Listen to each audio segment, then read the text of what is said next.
Yo, good afternoon. It's Friday, finally. And we got 11 games to talk about. You're watching the MLB Deeper Dive right here on the Stochastic YouTube's channel. I'm Dave Loughran at Lafayette_D, joined by Adam Scherer at Ship My Money DFS. The last show I'll be doing with this fine fella for a little while, so let's make it worthwhile. What's going on, bro? Yeah, man. It'll be a bit, but we'll be back for NBA. But yeah, looking forward to this. Yeah. It is odd, though, that you've decided to make an expedition to Antarctica. Like, what would make you want to do that? I really like the cold. Obviously, yeah. Penguins are my favorite animal. Happy to have you guys with us, as always. Hit that thumbs up if you haven't done so yet. It's Friday. Let's spread some love around here on a Friday afternoon. Hopefully you guys got some good weekend plans. If not, enjoy yourself. Lay back, relax. We'll do it all again on Monday, and we got content throughout the weekend as well, just not me. But yeah, hit that thumbs up. Atone for your sins here on the live Deeper Dive. 1 single second is all it takes. And subscribe to the channel if you haven't done so yet. We got 11 games to talk about today. Obviously, just first glance, Adam, like anybody decides that they just want to pull up the top pitchers tool or the top stacks tool, Aaron Nola against Kansas City is just for sure going to pop off the page. Reed Detmers, like there are two guys that are very high owned, and then it's kind of flat. Like there's some other guys up there, but Aaron Nola pulling the bulk of ownership on an 11 gamer. Yeah, it's a pretty interesting slate because you have two pitchers, Nola and Detmers, that are pulling the bulk of ownership, and they should be. They're not in perfect spots. They're both in favorable hitters parks. There's certainly still risk, but they stand out as the best combination of like being good, but also being relatively safe. Then you have plenty of other quality pitchers, but they're all either in a really bad matchup or they're in a really tough park or both. So you're not seeing as much ownership going in there. And then from a stacking standpoint, very spread out. Boston leading the way with around like a 10% chance of being the top stack. So it's a slate that's like really wide open. I think it should be fun to play in that in tournaments. Like, I don't think you have to worry about ownership that much. You don't have a Coors game. You don't have a game in Cincinnati where guys are getting, 25. You don't have the Cubs where guys are getting 25% ownership. So you should pretty much be able to play teams that you like, I think, which is generally pretty fun. Absolutely. And shout out to our boy, Chris Williams, gifting another 5 Stochastic memberships here. Appreciate you, man. If you got one, say thanks to Chris. It's a nice thing to do. He's been looking out for people lately. So anyway, let's dive into it. We got 11 games to dive into. First one, Kansas City and Philly. That's timely. Kansas City plus 200 on the money line, Adam. 9.5 run total. Going up against Aaron Nola. Nola pulling massive ownership right now. He's 40% ownership. Top two probability at 22.5%, but it's not like his salary is out of control. You're not paying 11.5 for this guy in a good strikeout matchup, subpar against a subpar offense. It is in Philly. It's not in Kansas City, so that's worth considering. But he can pitch deep in the games, 25% K rate on the season, real low walk rate, can keep the pitch count down. Now it's just a matter of how much knowledge you want to get with him coming in at 40%. Yeah, I mean, when I did my Sims video earlier, I was around 40%. If I got a little bit more than that, I wouldn't mind. It is a hitter's park, like you said, but it's worth noting, obviously we don't get into home road splits all that much, but Nola throughout essentially his whole career has been better in Philadelphia. I do buy into that a little bit just because you do get familiarity with the mound. He can have the groundskeeper do shit to the mound to make it, better within reason. So it is completely viable to think that he is just a better pitcher at home for a variety of reasons. That's been the case this year. It's been the case over his career. So you do have that sort of negating, I think, the fact that Philadelphia is a good hitter's park. But then you also just have a bad Kansas City team. 86 WRC plus on their active roster against right-handed pitching this year. The lineup they're running out certainly isn't anything special. Witt, we know, can do damage. Perez is good. But, it's not a particularly scary lineup. So it can certainly still go bad. It's baseball, but 3.5 implied run total. Nola looks like the best pitcher on the slate. He projects as the best pitcher, and I don't disagree with that. I don't really have any problems with his ownership either, because this isn't a slate where you have, a road team in Coors Field or anything like that, where you're trying to say, well, shit, I want to stack this team and everybody here's 25% owned. How do I then also play a 40% owned pitcher? You can very easily get sub 10% owned stacks everywhere. So getting to Nola shouldn't really be that difficult from an ownership standpoint either. It is interesting, though, that you mentioned home road splits, because you never do that. unless obviously, unless the park, at home is more favorable or less favorable. But in this case, it's kind of backwards, right? Because Philly is, generally speaking, a hitter-friendly ballpark. Right. And we talk about it a lot. Like normally when you bring them up, it should be, somebody like Jordan Lyles. I don't know what his are off the top of my head. Or like Luis Castillo in Seattle. Right, exactly. Like I don't know what they are off the top of my head, but those are the guys where there is at least the chance that you could look and be like, oh shit, like this is a big gap. Somebody like Nola, if you're just talking like one season, the assumption should be that if he's pitching better in Philadelphia than on the road, it's just random luck and it's going to change because Philadelphia is Philadelphia. But this guy's been in Philly his whole career, and it's just pretty much been that way. For his career, 274 WOBA at home, 298 WOBA on the road. He has a 29.7% K percentage at home in his career, 24.8% on the road, 3.07 xFIP at home, 3.59 on the road. So again, it's not that he's a bad pitcher on the road. He's just been better for his career. He's been better pretty much if you go season by season, including this season. So it is enough, again, where I don't like avoid playing Aaron Nola when he's on the road. I don't think he looks like drastically better at home, but it is enough for me to say I don't really care that Philadelphia is a hitter-friendly park when he's had success here his entire career. For sure. Looked up Luis Castillo because I was curious, home and road. 31% K rate at home, 24 on the road. Yeah. Who knows? But no, I think those are all completely valid points. Looking at the other side of this one, though, you got Jordan Lyles. He looks terrible in the top pitchers tool, as he likely should. Sure, he's cheap, but not the easiest matchup. Philadelphia Phillies, too. Third highest top stack probability behind only Boston and St. Louis today. They are popular, second most aggregate ownership, but they look good in the stack score across the board in the top stack tool. And like you said, sure, there's Aaron Nola, who has pitched better at home, but it's objectively a better park than this being Kauffman Stadium in Kansas City for the Philadelphia Bats. Yeah, I love the Phillies here. You're getting a matchup against Jordan Lyles, who is, he's never been a great pitcher, but he's definitely on the back end of his career. He's also benefited the last couple of years. He pitched last year in Baltimore, so you had pitcher-friendly conditions there. Now he's pitching in Kauffman Stadium. He hasn't been great even given that, but now you're going into Citizens Bank against a Philadelphia team that has plenty of power. Sets up really nicely for them. 224 expected ISO allowed the lefties this year, 216 to righties by Lyles. Doesn't strike guys out on either side of the plate. Kyle Schwarber at 4,600 on DraftKings really stands out, whether you're stacking the Phillies, whether you just need a one-off, two-man, whatever. It's a really good price tag relative to the upside that he gives you. Bryce Harper obviously looks good. Alec Baum, Castellanos, Stott, Real Muto. It's nice with Philly, too, because you can cover second base with a five-hitter in Bryson Stott. You can cover catcher with Real Muto. You have a 5,100 Trey Turner hitting eighth. Probably not going to be very popular. He's been awful this year, 79 WRC+, but still, at least in theory, has home run and stolen base upside. Does have, I think, what happened steals. I don't know. I hadn't actually looked at his numbers like all season.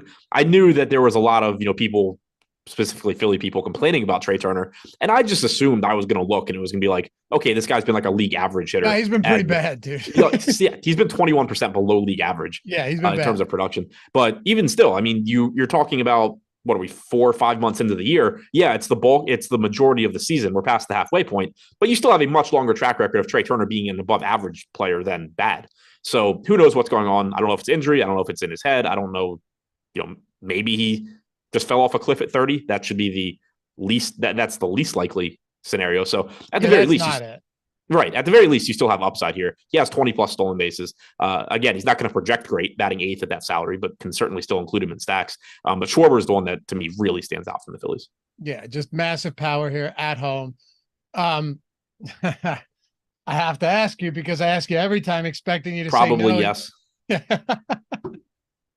Any Royals bats?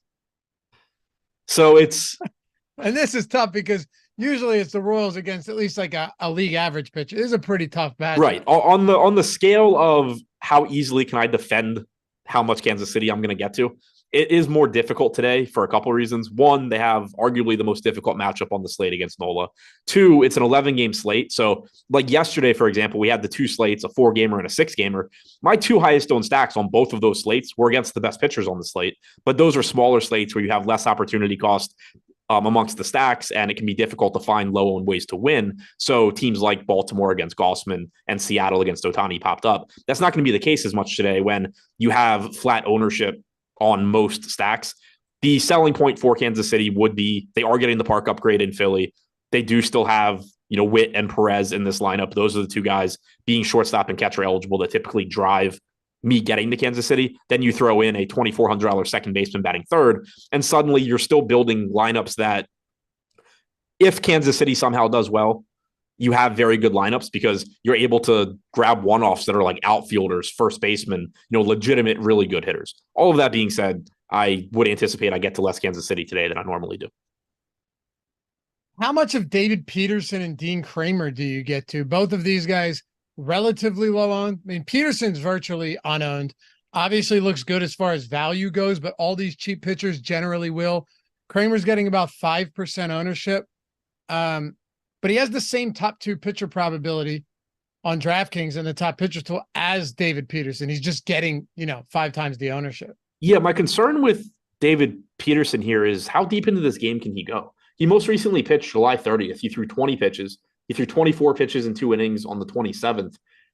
Like, I assume that they've, maybe he threw like an extended bullpen session or something, but it's pretty hard to think that he's just coming out and giving you 6 innings or something like that. So that's my concern is I'm assuming you're getting 70 pitches somewhere in there.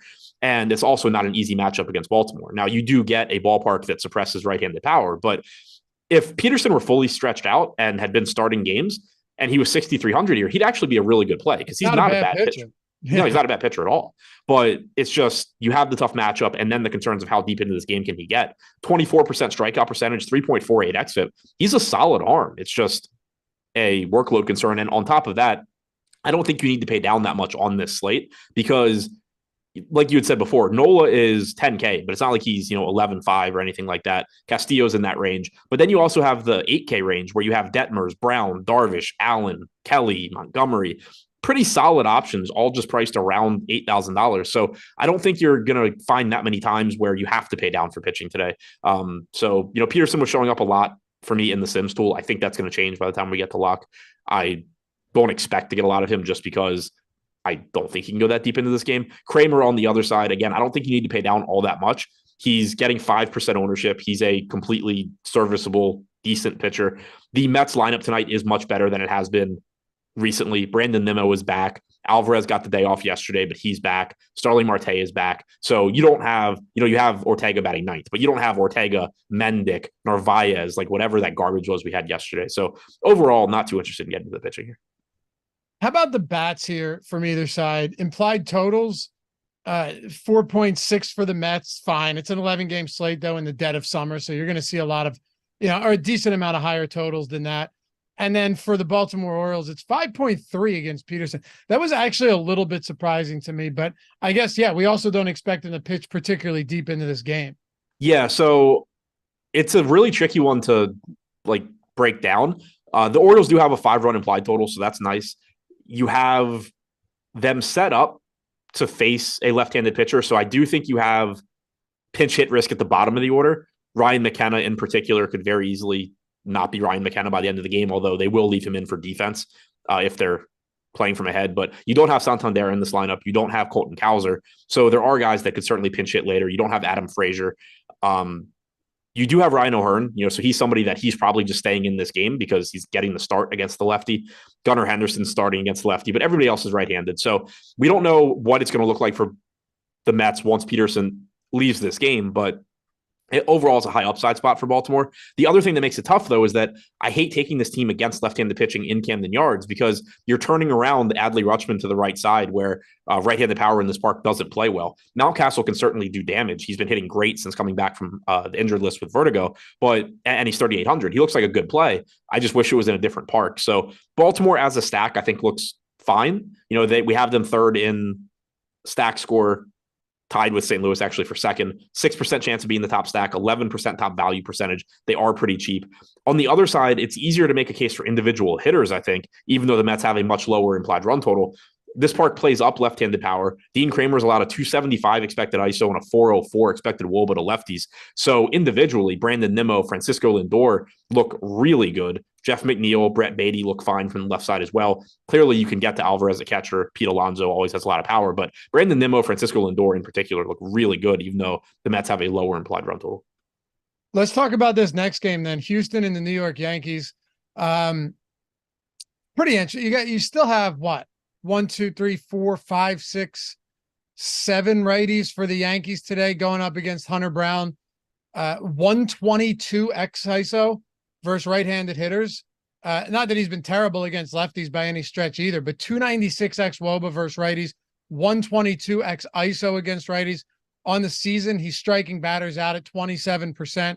So I don't think it's any surprise that he's getting around 14% ownership, but he's also in that like 8K range where you have Yu Darvish, you have Reed Detmers. You mentioned a couple of those just a minute ago in that 8K range.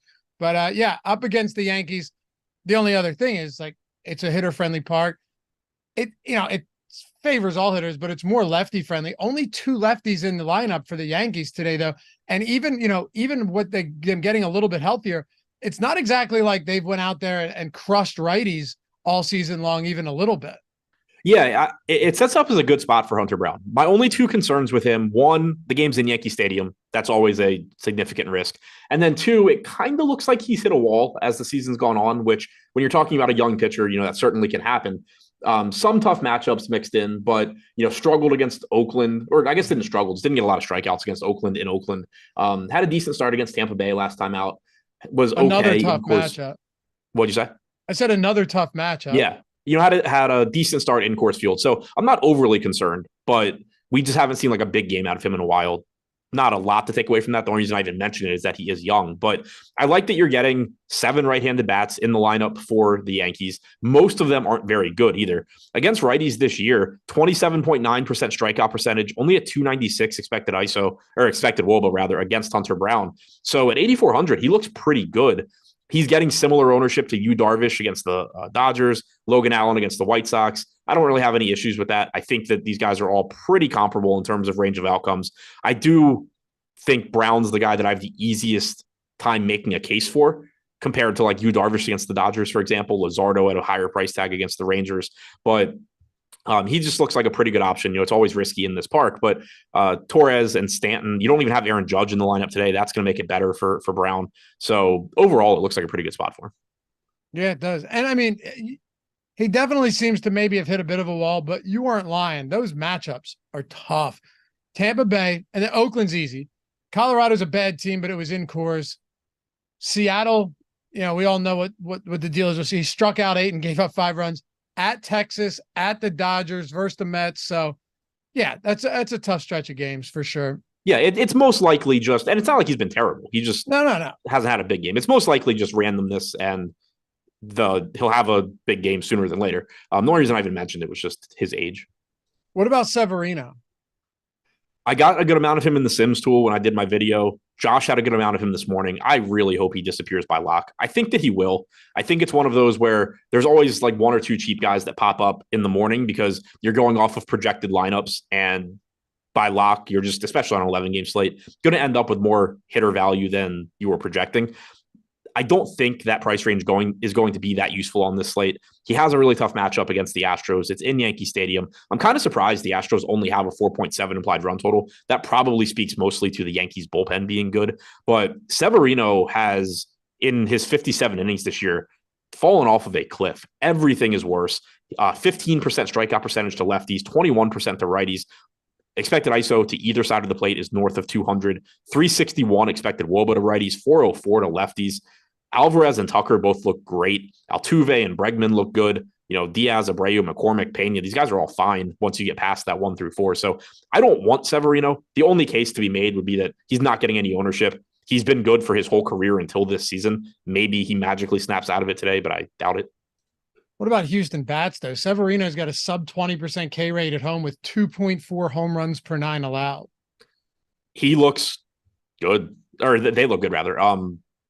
Alvarez and Tucker, both 2 of the best plays on the slate if you can afford them. They are expensive. Alvarez coming in at 6K on DraftKings, Tucker coming in at 5,700. Altuve and Bregman also north of 5K. So that 1 through 4 is an expensive spot to stack, but it's not as big a deal on this slate because you do have so many 8K pitchers. You also have everybody cheaper than that throughout the rest of the lineup. Diaz hitting fifth at 3,800, Abreu at 3,600. McCormick's been crushing the ball this year. He's 4,300. So there's different ways you can approach Houston, whether it's, using some cheaper pitching or just using a couple of the guys from the bottom of the order. It's still an easy enough stack to get to.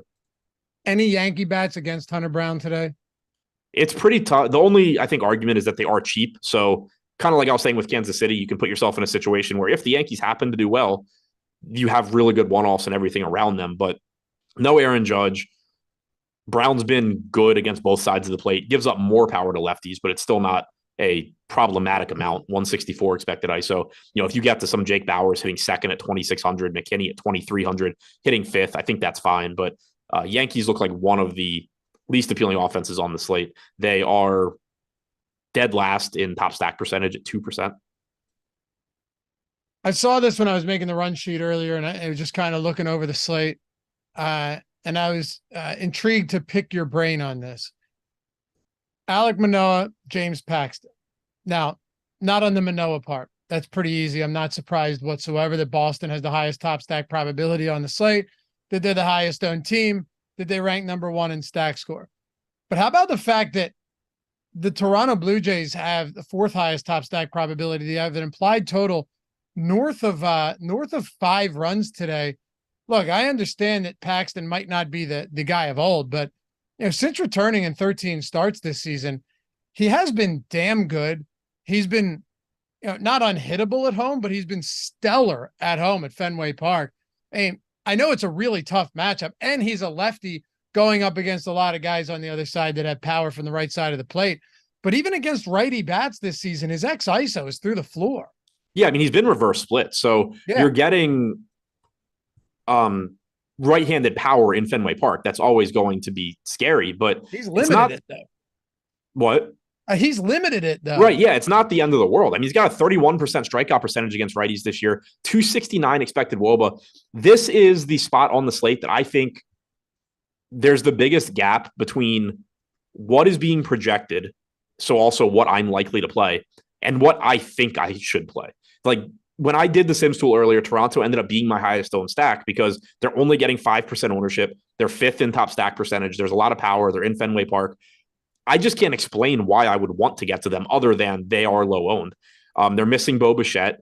We just talked about how good Paxton's been. And then similarly, Paxton's 9K, so he's a little bit more expensive than guys like Hunter Brown. But at 5 to 6% ownership for a guy striking out 31% of right-handed hitters that has the third highest strikeout percentage on the slate, at least in looking at the slate, I'd love to be over the field with him. So again, this game or this spot, Paxton versus Toronto is the spot that I look at on the slate. And, people have asked a lot recently, like how do I use the Sims tool to like get it to do what I want it to do? And the answer is I don't. I play whatever comes out. But this is the spot that really has the most potential on the slate for me to just be pissed off tonight, because I think I should be playing Paxton and not the Blue Jays, but I'm probably going to end up playing the Blue Jays and not Paxton. Yeah, Paxton, 6.7% ownership. It's just surprising to me that the Blue Jays as a team are essentially as high owned as a stack as Paxton is as a pitcher. Yeah, it's definitely seems like it's a spot where there's a lot of good things that can come out of it, especially when you look at how cheap the Blue Jays lineup is, because they don't have Bichette. So you have Merrifield, Springer, Guerrero, 1 through 3. They're 4,600 to 5,100. Jansen's hitting cleanup at 3K. Kirk's hitting second at 3,100. So this is a problem with the Toronto stack. You have two catchers, at least on DraftKings, two catchers hitting 4-5. Chapman's 4,800. DeYoung at shortstop, 2,800. So there is a value component here that's pretty nice as well. But I still would love to rerun everything before lock and not be getting as much Toronto as I was and be getting more Paxton. Talking with 804. Welcome to Team Stochastic, man. Yeah, you can hit that down there next to that thumbs up, which I'm sure you've already hit. Creep above 100 here shortly. But yeah, you want to join. Hit that. Yeah, got to hit the thumbs up button as much as possible. So when I want my job back, I can point to the show and be like, see all the likes? Yeah, do it for Adam for when he returns from Antarctica. All right. On the other side, Alek Manoa. It hasn't been pretty for Alek Manoa. Judging from the top stacks tool, it's very possible that it might not be pretty for him today either. He was fine against the Angels last time out. Against Seattle, 5 1/3, 3 earned, 6 strikeouts. The walks have been a serious issue, though. He's just wildly inefficient, and that's a problem because guy can barely get through 5 innings most of these times. The Boston Red Sox, just looking at everything right now, implied total, top, value score, all of that outside of the fact that they're high owned. I mean, they're popping pretty much in every category, particularly in the top stack tool. Yeah. So one other thing I wanted to mention with Toronto, I hadn't had it pulled up in time, but Davis Schneider is batting 7th, making his major league debut. He projects for a 27% strikeout percentage in the majors. So that's a nice strikeout spot for Paxton as well. As far as Manoa goes, yeah, he's looked a bit better since coming back. The strikeouts have been up. Overall this year, he's got about an 18% strikeout percentage. It's about 23% in the 4 starts since he returned. Other than that, though, it's still pretty difficult to find positives. He's walking like 13% of hitters, which is way too much. XFIP and FIP are both still very, very high. Now you're facing this Red Sox team in Fenway, 5.9 to 6 implied run total. 4 lefties in the top 4, 5 in the top 6. Tristan Casas has figured out how to hit major league pitching. Guy is absolutely raking, and he's still $3,700. Devers is relatively inexpensive at $5,100.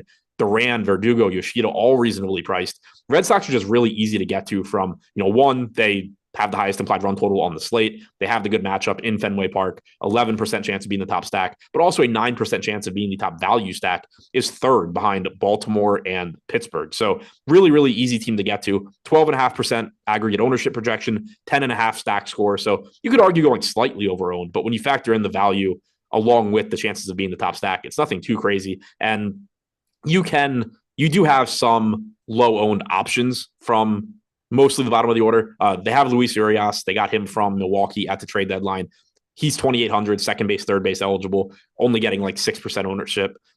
Yu Chang at the bottom of the order getting 6%. And then Adam Duvall, clearly the most appealing one, batting 5th at 4,500, only pulling about 5% ownership because obviously people are going to prefer going Duran, Verdugo, Yoshida, Devers, Casas in their stacks. You can sneak Duvall in there in place of like Yoshida and be contrarian within that Boston stack. Let's talk about Chicago and Cleveland and Mike Clevinger and Logan Allen. What do you make of Clevinger at this stage of his career? He's got a strikeout rate sitting below 20% right now. 1.2 home runs per 9 on the season, sporting the 5.4 xFIP through 13 starts this season. And obviously in the top pitchers tool, he does not look very good, not getting any ownership whatsoever. Only 3.8 top 2 probability here for Clevinger. It's better than 4 other pitchers, barely 2 of them. So, Clevinger against the Cleveland team that doesn't strike out isn't going to get anyone very excited. Yeah, Clevinger in that same boat with Severino of guys that used to be really good pitchers, really good strikeout pitchers, fun DFS plays, and just fell off of a cliff. 19% strikeout percentage, 5.4 xFIP. Now you have this tough strikeout matchup against Cleveland. Josh Naylor's not in the lineup. He went on the injured list, so that does make the lineup a little bit weaker, but not enough that I want to actually be playing Clevinger here. It more just matters as far as how much Cleveland am I going to end up getting to. Yeah. Noah Levinson, 2 days in a row, getting 2nd in large field 50-cent contest with the lineup generator. Yeah, told you guys. Told you. It's 448 for the first week. The link's in the description and in chat. Builds the lineups for you. Filters out the garbage. Simulates thousands of lineups and gives you the ones that are plus EV. You can set your stack types. You can swap players or lock players, although I would suggest not doing that all that often. Don't get in your own head. You can see how chalky or contrarian every lineup is. You can see the optimal projection for every lineup. Discard the ones you don't like, save the ones you like, upload them straight to CSV. And then once you save them, you can see what your exposures are, how much exposure to this player, to that player. You can see every lineup. Telling you, man, $4.48 for the first week. At this point, what are you waiting for? Like Noah said, I say all the time, like if you guys are playing $2 a day or you're playing the 50-cent contest or the quarter or the mini max, what a perfect tool. Or you're someone that might love DFS but doesn't have a ton of time.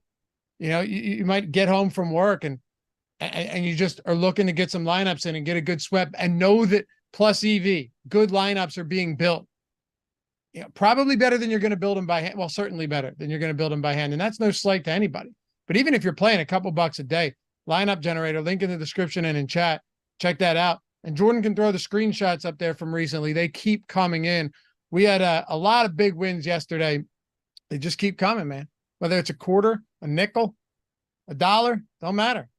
We've ruled the mini max streets recently with the lineup generator and even the Sims tool. So check it out. Less than $4.50 for the first week. And even if you hate it, you go, I tried it. And I'm down less than $5. But I think you're gonna love it. So check it out. All right. Where are we at next? Oh, the other side. Yeah, so all I've talked about in this game is that Mike Clevenger. Yeah, I was gonna say, look, we can get to the lefty here, Logan Allen against the White Sox. He, on the other hand, is pretty popular. Actually, fourth most popular pitcher on the slate, just under 8K against the Sox. Yeah, he looks good. Through like 90 pitches last time out. We've seen him kind of just living around 90 pitches, which is fine. The only reason I mention it is that 3 starts ago, he had that start against, I think it was Pittsburgh, but it could have been anybody, where he went like 5 innings, shutout ball, 77 pitches, and just left the game. But he's since thrown like 84 and 90-ish pitches since then. So we shouldn't be too concerned about his pitch count. And he's got a good matchup here. The White Sox traded Jake Berger to Miami, so he's gone. Eloy Jimenez is not in the lineup tonight. So suddenly this is a pretty weak Chicago lineup. Obviously, Luis Robert is still extremely good. Vaughn has power, but I mean, the White Sox can't run out good lineups, and they're running out their C lineup here. So it looks like a good spot for Allen. He's having a solid rookie season, 23% strikeout percentage, 4.06 xFIP. He's one of like 4 or 5 guys just sort of lumped together, getting 10 to 15% ownership on DraftKings. And I think it's warranted. 11.5% chance of being a top 2 value, 12.5% chance of being a top 2 scorer, 15% ownership. No real problems, no real reason that I think you should be getting like way more than that. No reason I think you should be getting way less. It just seems pretty appropriate for him to be getting about the same ownership as Darvish and Hunter Brown. No, that's reasonable. Hey, how timely is this? Sean just hit us with a $50 super chat, Adam. Thank you, that's awesome. Sean. Yeah, I was just reading it. Yeah. Yeah, nice. Congrats. It's awesome. And thank you, man. Congratulations. Bink the $3 Mega Max on DK last night. That's the Mega Mini Max, right? That's what it's called. I think like the Mega Mini Max. Yeah, it's the new DraftKings started running the $3 150 max that. Yeah, Greg takes credit for that. And I think he should. What? Greg? I think Greg got them to do that again. Yeah, I think I did too. Oh, okay. So here we go. A little internal battle. Yeah. But Steve gets some credit also, I think. Probably. It's crazy that they don't have that. Yeah, no, that's and I made this point to people. That was like the one thing that's always blown my mind about DraftKings. Like in poker, you can move up stakes responsibly, without like winning, you win something and then you're just risking your bankroll to move up. Like in DFS, it's so hard to go from low stakes to mid stakes and God forbid high stakes, like without taking on some major swings, because, before you're talking about in 150 max going from the quarter or 50 cent, whatever it was that some people can't even play, to if you want to max enter the $15, it's $2,250 a night. Like that's an absurd jump. Yeah. And there's just no mid-range. Can't even play the $1 either. Like if you're limited, if you can't play those, right. For me, $1 either, which is a good contest. Yeah. For me, if I wanted to play, because I can't play anything below $5 unless it has, like whatever the 25K prize pool or whatever. If I want to 150 max, my options are put out $2,250 or don't 150 max prior to the. Right. There's no middle ground whatsoever. Yeah. Right. And it wasn't always like that. They used to run these all the time, whether it was like the $1 or the $3, but the $3 for basketball was my favorite contest to max. 150 max, the $3. I loved doing that every night. And then they got rid of it. Right. They went to 20 max on the small stuff, which I thought was a good idea, but it didn't need to be in place of that. You can do both though. Right. Yeah. Which is the point I made too. Like you're going to fill the $3, $5, whatever you make it, because everybody 150 maxing a $15 or $20 is going to just throw their lineups in there also. And now you're just opening the door for, other people that there's a large bucket of people that can afford to play a $3 150 max that cannot afford to play a $15 150 max. Absolutely. Yeah. That would be it would be the most popular contest, you would honestly think, with the way the DFS landscape is changing now, Oh yeah. I mean, because they'll occasionally they would get rid of the $15 and they'd run, like their micro stakes week where it was a $5 150 max, 100K to first, and it fills. Yeah. Like I don't want that to. I didn't want the $15 to disappear. I don't want to play a true lottery every night. But yeah, like there's no reason they weren't going to fill that stuff. But Sean said, Bink the $3 Mega Mini Max on DK last night using the stochastic projections and the Sims tool. Oh, you love to see it, man. You love to see it. Yeah. That's why we don't discount the Sims tool. Can't. It's too powerful. David Veit said, feel like $3 has to be coming back for NBA. They're running the $3 150 max in MMA now too. So it seems like they're happy with the results. Said I was tied for first with 2 innings left, and the Freeman home run gave me solo first. Watch the show every day and really appreciate your insights, guys. Thanks, man. That is awesome. Congratulations. Nothing makes me happier than seeing it the stochastic projections and the lineup simulator help you as well. Love that. Generator and the Sims tool have been massive for everybody, and we love seeing it. We love seeing our tools help people, especially in chat, for people that watch the show and have been with us for a while, but any of you really. All right. How about bats from this game? I mean, I guess you could say that, Cleveland, 3.4 top stack probability. White Sox are at 2.4. Neither team pulling much ownership. Cleveland, even it's actually 7% ownership to Cleveland is significant here, given the fact that they have some negative leverage, but only 2% ownership going to Chicago against Logan Allen.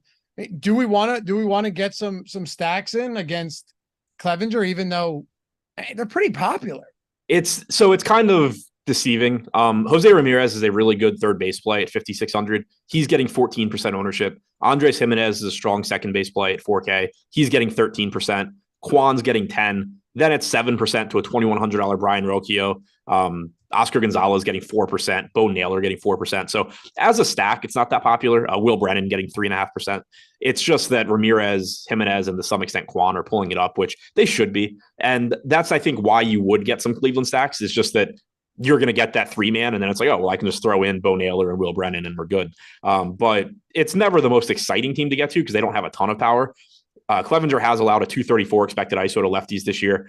I do like the idea of like Jimenez, Ramirez, Brennan, Naylor, Kwan. It's a pretty nice combination of upside and value. You can get some other good plays with it. So they look okay, but also perfectly fine just like with 2-man Jimenez, Ramirez stacks. On the other side, it's pretty tough to get to the White Sox. I think this lineup just really leaves a lot to be desired. Luis Robert individually is always a good play, but Allen's good enough against righties, does have a good changeup. He has allowed a 180 expected ISO this year, so there is some power upside for guys like Robert and Vaughn, but overall, it's pretty tough to get to the White Sox. Like, I think I would rather get to Kansas City in Philadelphia against Nola than the White Sox against Allen, even though Nola's obviously a better pitcher than Allen. Interesting. Okay. We had a super chat from Seymour Cake. Maybe it's Kake. I don't know. But it's $10 super chat. Thank you, Seymour. And if you have a question like this, dude, don't feel like you have to super chat us for something like this. Especially like if you have our product. We would have answered this question regardless. So just at one of us, if it's a question about the tools or whatever, but I appreciate it. What's up, guys? And Adam, I'm not really sure what he means by this. So if you don't get it, I may need him to kind of rephrase the question, but maybe you have better insight into this than I do. What's up, guys? I've been using the lineup generator, but my lineup always starts off slow. Should I use Fantasy Cruncher for a hot start for my batters? I don't really know what he means. Do you? No, I know what those words mean. I don't know the context of it. I don't understand. Yeah, no. Well, yes, you should use Fantasy Cruncher if you need to use Fantasy Cruncher, but it's not the tool isn't going to impact if your hitters get hits first in their first at bat or their third at bat. Yeah, but right. That's if he means like starting hot like that, it doesn't, there's no, and also, even if you just mean your hitters aren't hitting, no, it's baseball. It's going to happen a lot. But also with the lineup generator, you're getting plus EV lineups with that's the thing with Fantasy Cruncher. If you just stuck projections in and ran it and took the highest projected lineups, you're getting lineups that are projected the highest, but it doesn't make them plus EV lineups. With how sharp the field is these days, you're likely just going to lose a lot of money doing that simple, doing it like that. There is a lot more room for user error using Fantasy Cruncher. A ton. Which again, and I don't mean that as like a knock on Fantasy Cruncher. I highly recommend using Fantasy Cruncher if you are using an optimizer. Just know what you're doing. Right, yeah, but you need to know what you're doing. It's not just a 1-to-1 replacement, and neither one impacts your hitters. I know what those words mean. All right. I think we covered White Sox and Cleveland, right? We good? Yeah, we covered it. We're good. Jordan, do me a favor. Can you monitor chat? If he hits us up with a rephrasing of that question, just let me know and shoot me a screenshot or something. All right. Thanks. All right. Einsteinium. Any issues pivoting off Hunter Brown for Merrill Kelly? No, I like it if you have the $400.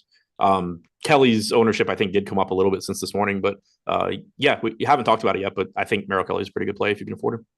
All right. Miami and Texas. Let's get it going, man. The Miami Marlins today. Jesus Luzardo got the lefty on the mound against another lefty, Jordan Montgomery. Let's talk about both pitchers in this game and see if there's one that you find yourself landing on, because Luzardo's about 11%. Montgomery around with the Rangers now is around 6%. Both of these guys do have some slight positive leverage, more going to Montgomery. He's 8,100, Luzardo 9,500, but obviously not the easiest matchup. How do you square that? Luzardo getting double-digit ownership in Texas. He's good is kind of how, but like, that's it. It's a tough matchup against Texas. That goes without saying. He has the second highest strikeout percentage on the slate. It's, a couple tenths of a point ahead of James Paxton at 28.6%, 3.5 xFIP. But the problem, the difficulty with getting to him is twofold. One, you're facing the Rangers. They still don't have Jonah Heim, but they do have Corey Seager back. Obviously, he's left-handed, but he's still really good. 4.6 implied run total for the Rangers. It's not even like you're looking at this where it's like, oh, well, they're scary, but they have a low implied run total. They don't. So there's that. But also, it gets back to something I feel like I've said a lot lately for whatever reason. But if you think about this in terms of if you were hand building a lineup, which again, I don't recommend, but if you just think about it like that, and then think about how Luzardo ends up fitting into your lineups, it becomes really easy to see why he's tough to get to. Because in a lot of lineups, let's say you start with your stacks and you get the hitters that you want, and then you have money for Luzardo. In a lot of those lineups, you're going to have $500 to make Luzardo Nola or $700 to make him Castillo, and those guys both project better.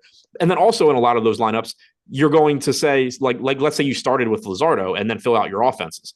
Then you're going to look at your lineup at the end and say, wait a minute, I can turn this like $2,500 outfielder that I don't really like into a $4,000 or $4,500 outfielder by just turning Luzardo into like an 8K pitcher. That's also preferable. So in addition to the matchup, it just becomes a situation where the price tag, he's like too close to Nola and Castillo in terms of salary, but also Brown, Darvish, Allen, Kelly, Detmers Montgomery are all too far below Luzardo in salary. Even James Paxton being less than him, like he's very comparable to James Paxton. So it's just tough. Like Luzardo is very talented. It's not like if you get him in a lineup, you should be taking him out, but it's just gonna be really tough to get a lot of him for a variety of reasons. Do you have any interest in Montgomery today against the Miami team that is actually, they don't strike out at a high clip versus lefties. They do have a 125 WRC plus on the active roster against lefties. That's fourth highest in the league.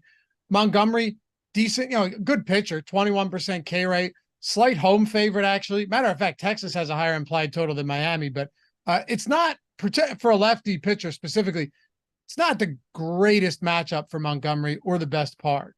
No, it's not. And it is interesting. I always like it when we do the show in the morning and nothing was like drastically off in ownership, but you look and you're like, this seems, not like if the field's doing this, I don't love it, but then we get to this show and everything's kind of settling in where it makes sense. I just refreshed and now we're up to about 7.5%, 8% ownership on Montgomery. It's a little low, 10.5% chance of being a top 2 scoring pitcher, 9% top 2 value percentage, but he's a good pitcher. 21% strikeout percentage, 4.1 xFIP, less than a home run per 9. But you look at the other pitchers in this price range, and it makes sense why they're getting a little bit more ownership when you consider how important strikeouts are for DFS. When you have Merrill Kelly with a 25% strikeout percentage, Yu Darvish at 26%, Hunter Brown at 27%, Detmers at 29%, it becomes really difficult to say, oh, well, Jordan Montgomery should be getting a bunch more ownership than he is at the expense of those guys. They all just give you more strikeout upside. But at the same time, he's getting 7.5% ownership. He's getting half the ownership of Logan Allen. He's getting half the ownership of Yu Darvish, less than half the ownership of Hunter Brown. I agree that all of Brown, Darvish, and Allen should be played before Jordan Montgomery, but there is still, it just makes him a very nice pivot in some tournament lineups to get to at low ownership, because the Marlins still have a 3.9 to 4 implied run total. Montgomery is a pretty good pitcher. He projects reasonably well for his salary. So he'd be a lot higher owned on a lot of other slates if you just didn't have this loaded 8K price range. Damian said, how do I export my lineups from lineup generator from CSV to my DraftKings lineups? I've tried importing and have had no success. Tell me what your process is, because I can probably tell you what you're doing. I have a pretty good idea of what you're doing.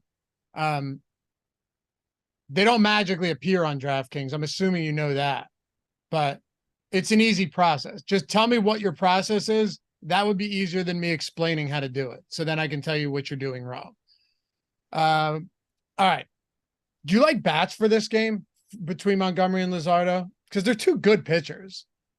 Not really. I mean, Texas, you get the upside from them. They are middle of the pack in, actually not even middle of the pack. They're towards the bottom in top stack percentage at 3.5%.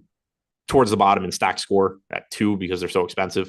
So yeah, middle of the pack in top stack percentage is what I was trying to say. I had it sorted wrong. But towards the bottom in stack score, because they are expensive. Luzardo doesn't really give up power to lefties, doesn't give up a ton to righties either. 188 expected ISO. Texas, I think, is one of the more difficult teams to get to. Okay. Yeah, me too. Yes, so Tex, atone for your sins, my friends. We'll get 200 likes here easy today. We're almost at we're at 140. We got 60 to go. Still 23 minutes before we turn this one over to Greg and Neil. No doubt. That's a no doubter. I trust you guys. It's Friday night. Old Rat, what's up, dude? Been a while. Super chat. Adam, he says, favorite single entry stack tonight and maybe 2 pitchers on DraftKings. So basically, build me my single entry lineup tonight. I'm just kidding. We love it. So I mean, the stack part is always obviously going to be, everything is dependent on what you're doing. Like the Red Sox are the best stack, but they're also popular. If you're going to Boston, you're going to be overlapping with a lot of people if you go Boston plus Nola plus Detmers. But the top 2 pitchers are Detmers and Nola. The top stack is Boston. If you're looking to get to a lower owned stack, then I think, and going with like Detmers, Nola, I think that's where like Toronto starts to make some sense, even though, again, I don't like them as much as all of the data does. Baltimore makes some sense. The Mets make some sense. Okay. You talk Pittsburgh and Milwaukee here? Yep. Let's do it. All right. So on the bump for Pittsburgh, they're plus 142 on the road, by the way, in Milwaukee. 9-run total in this game. Quinn Priester, Colin Rea. So I like using the pitchers tool for reference here. Colin Rea is getting 11.6% ownership. Some of that because he's so cheap. It's not a great Pittsburgh offense. 9.1% top 2 probability. So, that's fine. He is like the 6th or 7th highest owned pitcher today on DraftKings, 2-pitcher site. Quinn Priester's getting no ownership whatsoever at 5+ run total for Milwaukee going up against him. But is Rea one of your favorite cheaper pitchers, given that Pittsburgh actually has one of the lower implied totals on this slate? Yeah, with the caveat that I don't think you're going to need to pay down all that much. Again, when I ran the Sims tool earlier, I was getting Peterson and Severino, so I was paying down. I think that's going to change by lock. I don't really see a reason you need to pay down that much. But of the cheap, of the sub 7K guys, Colin Rea is the one that looks the best, mostly by process of elimination. He's not coming off of appearances where he threw 20 pitches like David Peterson. He's not Luis Severino. He's not Adam Wainwright. He's not Mike Clevenger. He's not Jordan Lyles. He's not Manoa. So like, it's not even that much about Rea. It's just that he's like an average pitcher when everybody else in his price range sucks outside of Peterson, who we expect to be limited. So 20.6% K percentage, 4.38 XFIP. The Pirates are an average-ish lineup. I don't anticipate getting to a ton of him, but he is sort of the Dane Dunning, Adrian Hauser play of today. Now, obviously, Dunning and Hauser both essentially hit their ceilings in their most recent starts. I don't mean it in the sense that that's what Colin Rea is going to do, but he's that type of play where he's not exciting at all, but he's just going to be the first cheap guy that gets in the lineups. Yeah, I mean, he's relative. Well, when I say he's popular, I mean that Aaron Nola and Reed Detmers are getting 40 and 30% ownership respectively. Then you have Luis Castillo at 20%. And then a bunch of guys between like 10 and 15%. So it's not like he's wildly popular today. No, he's not. It's just when you look at the sub 7K guys, it's 10.5% to Rea, none to Peterson, 1% to Wainwright, none to Clevenger, none to Lyles, none to Manoa, none to Priester, none to Flexen, 4% to Kramer at 7,200. It's just that you're not getting any ownership in that price range really outside of him. I assume you're not particularly interested in Quinn Priester today. I am not. He doesn't get strikeouts. He doesn't project to be a good major league pitcher at this point. Park downgrade going into Milwaukee. 5.1 implied run total for what really isn't a very good Brewers offense. With that in mind, yeah, it's not a great Brewers offense at all. Priester, though, he's pitched 15 innings so far. All right. He's allowed 4 home runs. Like, power has been an issue. 2.3 home runs per 9, 516 xFIP in the 15 and 2/3 innings that he's pitched.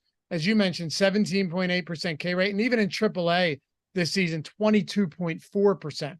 So it's not like you would expect an immense amount of a rebound here either. And Milwaukee, you mentioned it, not exactly the most potent offense, but not a horrible park, 5+ implied run total. How do you approach a Brewers stack today? They grade up pretty decent in the top stack tool, but they're not jumping off the page either. No, I think so. I like the lack of ownership here. It's a team with a 5.5% chance of being the top stack. It's not the easiest lineup to make a case for. Yelich, Contreras, Adames, obviously happy to get to all of those guys. Everybody else is kind of just, mediocre to not, to worse. But the fact that they're just not getting ownership against a pitcher that doesn't miss a lot of bats in a park that plays up power. Priester, when he's on, does a good job of getting ground balls, but that's just not something that I care that much about when you're talking about somebody that is likely at this point a below average major league pitcher. I'm not giving him credit for being able to dictate what happens when the ball is put in play. I don't think he's that good yet. So I still think there's a lot of upside here for the Brewers. The other thing I like is the same thing that I like about Kansas City all the time.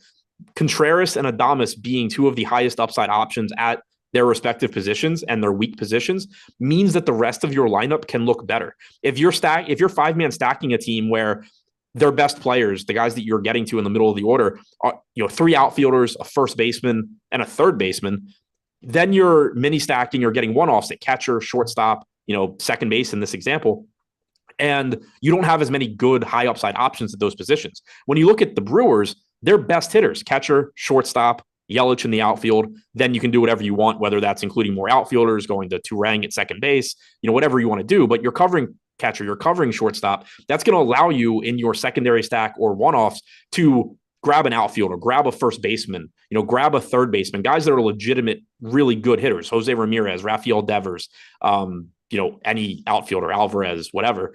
And so it just makes the lineup that much better from an upside standpoint, which is always really appealing. So for those reasons, I do actually like the Brewers, even though I wouldn't say anybody on the Brewers is like the best play at their position or anything. Yeah, no, I think all of that's very reasonable. And like we both mentioned, it's a very good matchup. There's no doubt about it. As far as implied total goes, I think they have what, like the 5th or 6th highest implied total on an 11-game slate as well. So yeah, they look pretty good.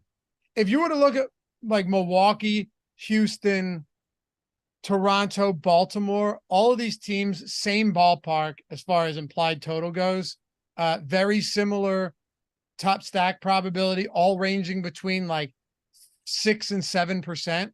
Do you have a clear favorite among that group of 4 teams, Milwaukee, Houston, Toronto, and Baltimore? Do I? Probably. We'll get your opinion, and then we can get the opinion of what the Sims are spitting out and what the. I'll say for me, I don't think there's a strong one. Like, I have things I like and don't like about all of them. Baltimore, given how cheap their lineup is, would probably be my favorite. But I will say again, based on top stack percentage, based on at least what I was getting earlier in the Sims, Toronto was the clear favorite. I just don't personally agree, but also that's what I'll be playing if that's what it looks like going to lock still. Any Pittsburgh bats against Colin Rea? Yeah, I actually kind of like Pittsburgh here too.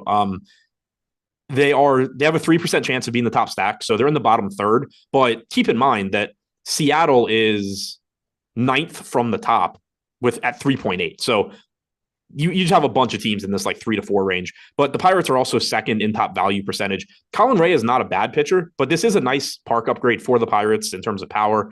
And they do have power in this lineup that can do damage. They're also not very expensive. Alfonso Rivas led off yesterday. He wasn't in the DraftKings player pool. Now he is at 2K flat. He is a first baseman, which sucks, but 2K flat, potential leadoff hitter here. Jack Sawinski is one of my favorite sub 4K hitters on this slate.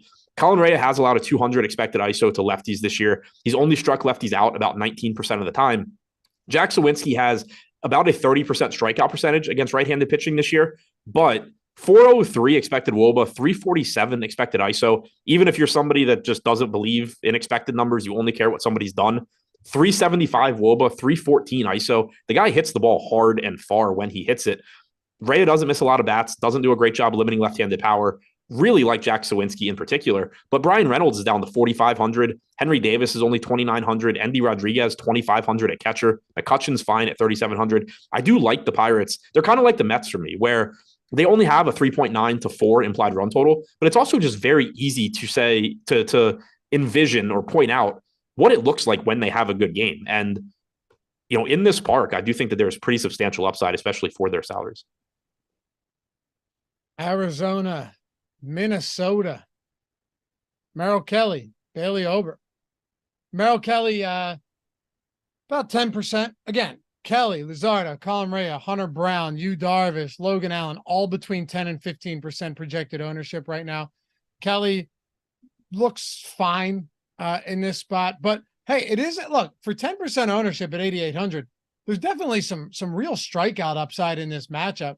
Man, I thought even at that price point that he'd be a little projected for a little bit more ownership than he's getting right now, but it doesn't seem to be the case. Yeah, and the reason it's not is, again, just you have this like logjam of good pitchers in this price range. If this were a different slate where you just didn't have all these other guys, you could easily see a Merrill Kelly chalk slate in this same matchup at this same price. It's just that, you know, if you want to argue that he should be 20% owned, you have to start taking ownership away from Brown, Darvish, Allen, Montgomery, Luzardo, Detmers, and I don't really have a good answer for which one of them should be losing a bunch of it. But yeah, Kelly is a little bit more expensive at 8,800 than most of those guys, or all of those guys. But his strikeout numbers are up this year from where they've been in the past, up to a 25.3% K percentage.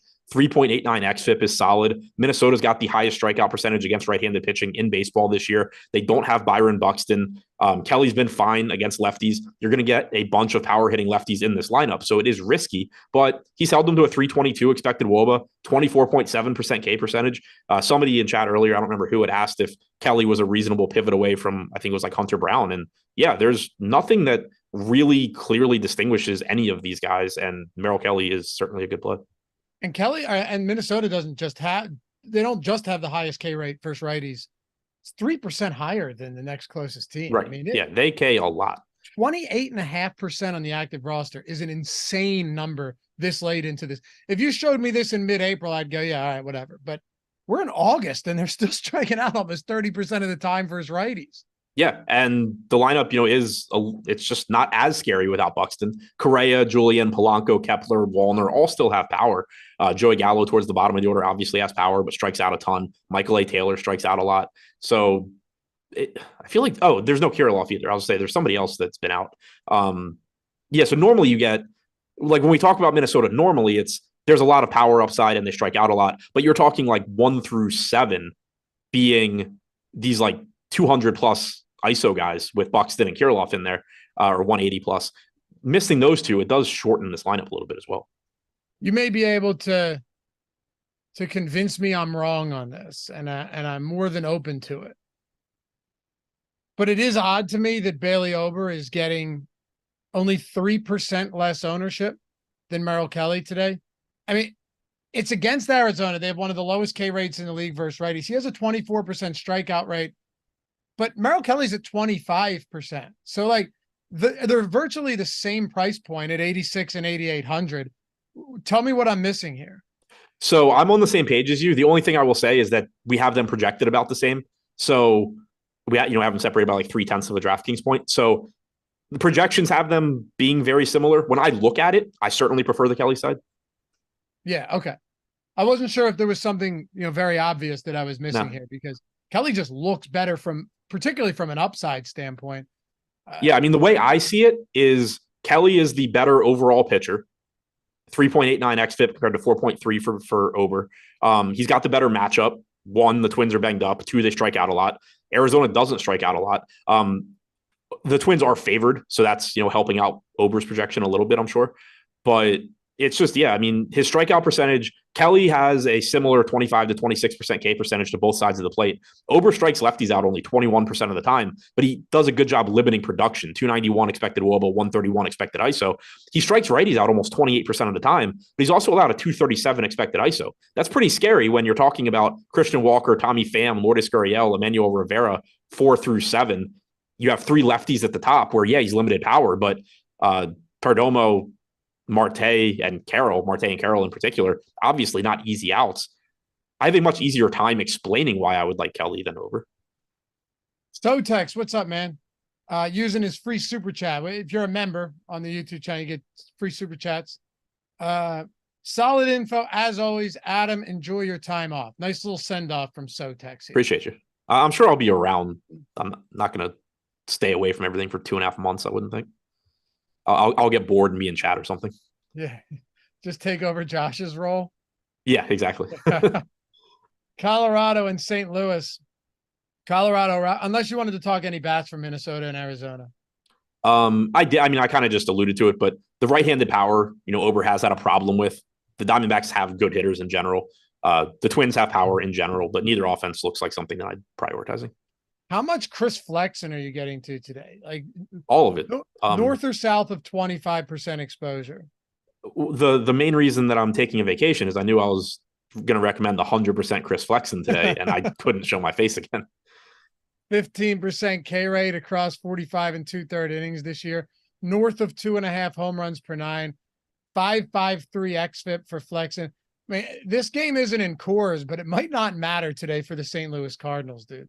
Yeah, I mean, they still look good. They are tied for second with the Orioles in stack score. They're a bit more expensive than Baltimore, but also have a 9% chance of being the top stack, which is second to the Red Sox. Flexen's not very good. He also has been reverse splits for most of his career.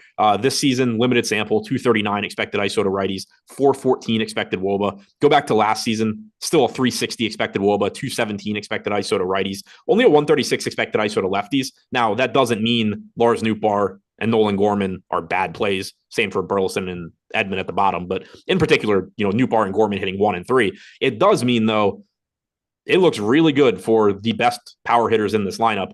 Goldschmidt, Arenado, Contreras, O'Neill, Walker, all in the top 7. It sets up really nicely. You also have a garbage Colorado bullpen behind Flexen.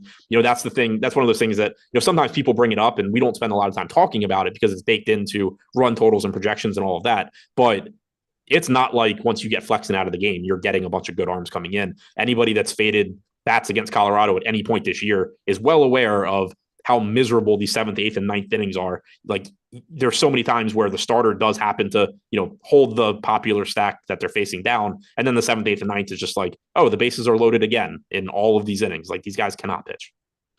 Yeah. Noah said, once you upload lineups from CSV to DraftKings, how do you then select the contest to put them in? No. So you're in your contests already. You download those contests from DraftKings. You're uploading your CSV, and then you're copying, pasting those lineups over what you have in those contests. Is there a better way to explain that, Adam? I mean, I didn't catch what you said. I was answering the Sims question. How to do the CSV process. I was saying you can't just upload CSV and then throw that into DraftKings. You still have to copy paste it into your contest file from DraftKings. Yeah, you have to download your entries from DraftKings. It's just going to give you a column with like your contest names, and then like in each row is a lineup. So you're going to just be taking your CSV out of Fantasy Cruncher, copying your lineups from Fantasy Cruncher, pasting them into the contest that they go in. Yeah, simple as that. And you'll see it. Like it's a simple template, whether you have dummy lineups or not. And I'll quickly answer because it's going to be easier than typing it out. The Sims tool question? Yeah, for the Sims tool, is it recommended that we do our regular process in FC and then upload those lineups into the Sims tool, or is there a best practice? Yes, kind of. So like you should do your similar process in terms of building lineups that you would want to play in a tournament, but you do want to try and replicate the field, at least in terms of individual ownership to players. So like the way I do it is to use our ownership projections loosely as an exposure cap. You know, you can add a couple points onto it so that Fantasy Cruncher will run. But the reason you want to do that is that when it's the Sims tool is essentially simulating your lineups against each other, and ownership is being determined by how often those players are showing up. So if you were to like create lineups in Fantasy Cruncher and for whatever reason you only get to 2% Boston in that set of lineups you built, when you put them in the Sims tool, it's going to just jam Boston to the top because you're telling it that Boston is 2% owned. So you want to pretty much be in line with the field. Yep. And we have tutorial. When you do your Sims video, do you show how you go about the process in Cruncher too? No. Okay. But I know Greg Ehrenberg has videos on that on Twitter. Because your explanation was good, but if you should tweet at Greg, or he might even be watching right now because he's coming up after this. He can link you that video that like lays it out. Basically everything Adam was talking about can lay that out for you if you're more of a visual learner. I'll say I thought Greg had a video out there. I know Steve has one in general on the Sims tool. So I know they're out there. I just didn't know exactly where. Yeah. I'm more visual with that stuff. Some people, you gotta for see sure how it's done, and then you got I'm the same way. You can explain something to me like 8 times and I'm not going to get it. Show it to me with pictures and I'll figure it out. Yep. All right. Let's close this out. Seattle, LA, and then, or no, I'm sorry. Well, I don't think we have a whole lot else to get to here. St. Louis is in a very good spot today. Colorado bats stink, but it is Adam Wainwright. Do we want to talk about this a little bit? Yeah. So Wainwright is bad. Maybe he's a little bit better now that he's not supposedly injured, but there's a really big gap between what he was doing overall this year and, being a pitcher that you wouldn't want hitters against. 282 expected ISO, 446 expected WOBA with a 10.5% K percentage to lefties this year. Not much better against righties. The problem is that Colorado just doesn't have good hitters. They traded Crone, they traded Grichuk, Bryant's hurt. They've been bad all year long anyway. So it's tough to really like them, but they do have a couple positives here. One, Ryan McMahon is legitimately good. Left-handed third baseman, 4,400. I actually really like him as one of the better third base plays on the slate. 366 expected WOBA, 231 expected ISO against righties this year. He's legitimately good. Brendan Rodgers is back. He's a former top, relatively highly ranked prospect. He's only 2,400 batting cleanup at second base. May or may not be a good hitter in the major leagues, but 2,400 batting cleanup at second base against Adam Wainwright. Don't mind that. Nolan Jones hitting fifth has some power from the left side. So the Rockies are, I think, at least decent. They're better, I think, than their implied run total suggests, particularly because Ryan McMahon looks great. We already talked about the Cardinals being one of the top stacks. All right. Seattle and LA. Oh, I almost forgot. Guys, whenever there's free money available and just great spots to hit on across all these pick'em sites, we're going to let you know. Boom Fantasy, which we talked about on the strategy show yesterday, they have a very interesting Friday promo today. So they discounted 2 plays, but how about this? You can use both of them in the same lineup. So they discounted James Paxton strikeouts down to 4.5, Luis Castillo down to 5.5, and you can use them in the same card. I never really see this at all. So having that opportunity to throw 2 of them in there is massive. I think it's only a $10 max entry on that, but you take plus EV plays when you get the opportunity. You take the money when you can. Not to mention, sign up with the link in the description or the one Jordan can throw in the chat. Your first play up to $100 is completely insured, completely risk-free in the sense that you play $100 card, you lose, you get it all back in bonus funds on the site. Bonus funds straight back in your account if you lose. If you win, boom, you just turn your 100 into whatever. It could be, 500, 600, 700, or you lose and you get your 100 back. Even if it's 10 or $20, you're playing with limited funds. I'm always trying to diversify on sports books, make sure that I have this here and enough here on all of them to get the best odds. Same thing goes for pick'em sites. Diversify. If you have additional money on one of these other sites, take it, throw 10, 20, 50, 100 into Boom. And when they have these free squares, when they have these discounted plays, jump on that. And also jump on the fact that your first card, your first lineup is insured up to $100. So the best money out there is the free kind. Take it with Boom. If you're not there yet, no better chance, no better opportunity than tonight with 2 discounted squares that you can play in the very same lineup. All right, let's talk about the Angels and Seattle. Luis Castillo, Reed Detmers. I'll let you run with this because we're up against it, but two pretty popular options today in this game. Yeah, both look good. I prefer Detmers just because he is $2,000 less expensive. Highest strikeout percentage on the slate at 29.3%, 3.84 xFIP. Just a very good pitcher. His only real problem this year has been that he doesn't typically go too deep into games. That's partly, I think, by design. There have been certainly times this year where they've pretty clearly not wanted him to go through the order a third time. But also when 40% of your plate appearances, give or take, are ending in a strikeout or a walk, you're just not going to be that efficient with your pitches. But it's not a big deal when you're 8,200. It would be a bigger concern if he were priced for his strikeout stuff at 9,500 or 10K, but he's not. There is plenty of right-handed power on the Mariners. This is a good park for power, but Detmers has done a very, very good job against righties this year. Both limiting power and getting strikeouts. 31.8% K percentage, only a 138 expected ISO. He has a slider he throws about a third of the time that's not giving up any power and has a 22% swinging strike percentage. Tells me he's very, very good at locating it, probably back foot to righties, getting guys to swing over the top of it or hit it into the ground. So he's been very, very good. He's getting 30% ownership, basically double everybody else in his price range, but he does look the best of the group. On the other side, Castillo getting about half the ownership of Nola. He grades out behind Nola, so makes sense to me. Big park downgrade for him going into Anaheim. He also has had issues with left-handed power this year, which is concerning when not only do you have to deal with Shohei Ohtani, who obviously is great, but Rengifo from the left side leading off, Moustakas batting cleanup from the left side, Moniak hitting sixth left-handed, Matt Dyson there as well. So 5 lefties in this lineup. Castillo certainly still can have a good game. He's very, very good. 20% ownership is fine, but would certainly like this more if this game were in Seattle. What about bats in this one? It's an 8-run total. Obviously, like you said, we'd enjoy this more for pitchers if it was in Seattle. Does it being in LA give you some interest in these Seattle bats that are always kind of boom or bust? Yeah, I mentioned it a second ago. Seattle, 4% chance of being the top stack is middle of the pack. But the big thing is just how cheap they are. And we've been saying this about Seattle for weeks now.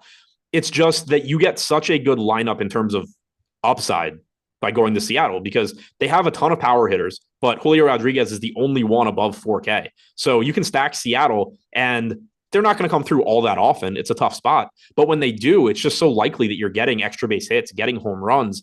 They're getting a nice park shift here as well. And then on top of that, you're going to have some of the best one-offs and mini stacks and pitching around them. So it creates a really high upside lineup. And then on top of that, you negatively correlate with around a third of the field that's going to be playing Detmers. So even though it's not going to come through all that often, it is a really powerful approach to the slate. And the Angels are similar. The difference is just that they are a little bit more expensive when you have a $5,100 Moniak, $6,500 Ohtani, $4,900 Drury, Crohn's $4,800.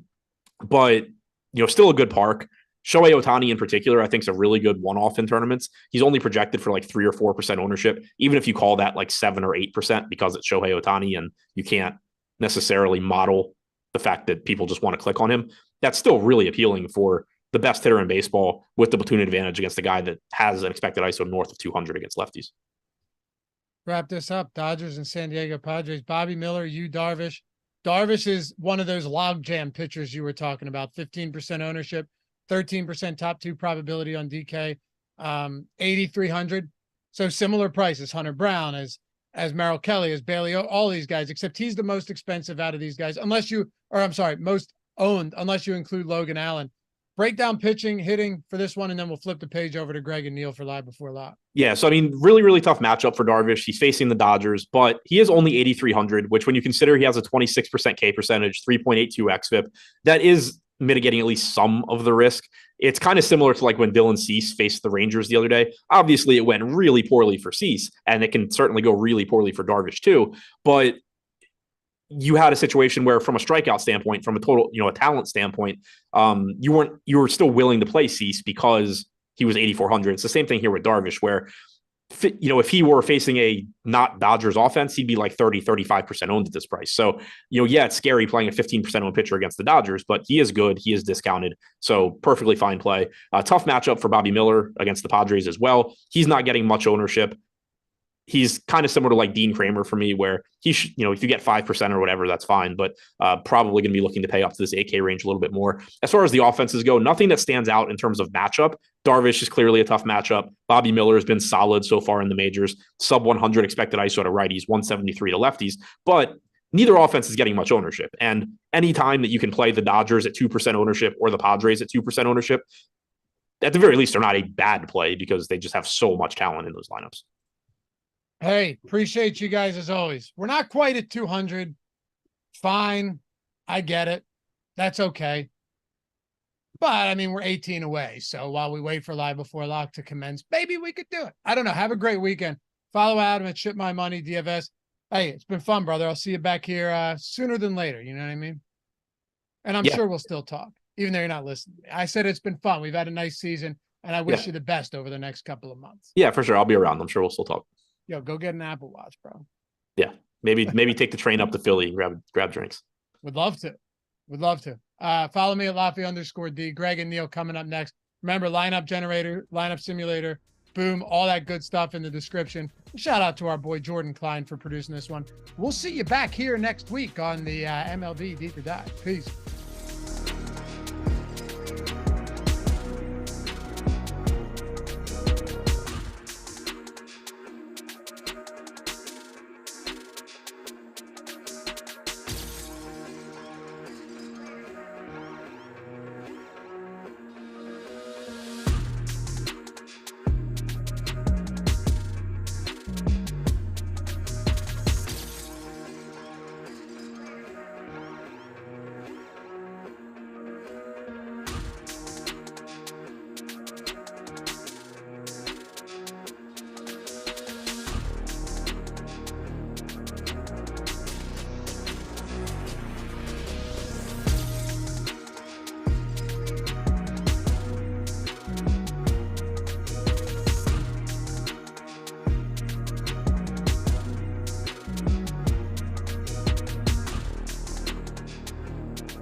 live twice. I don't know if you ever noticed that.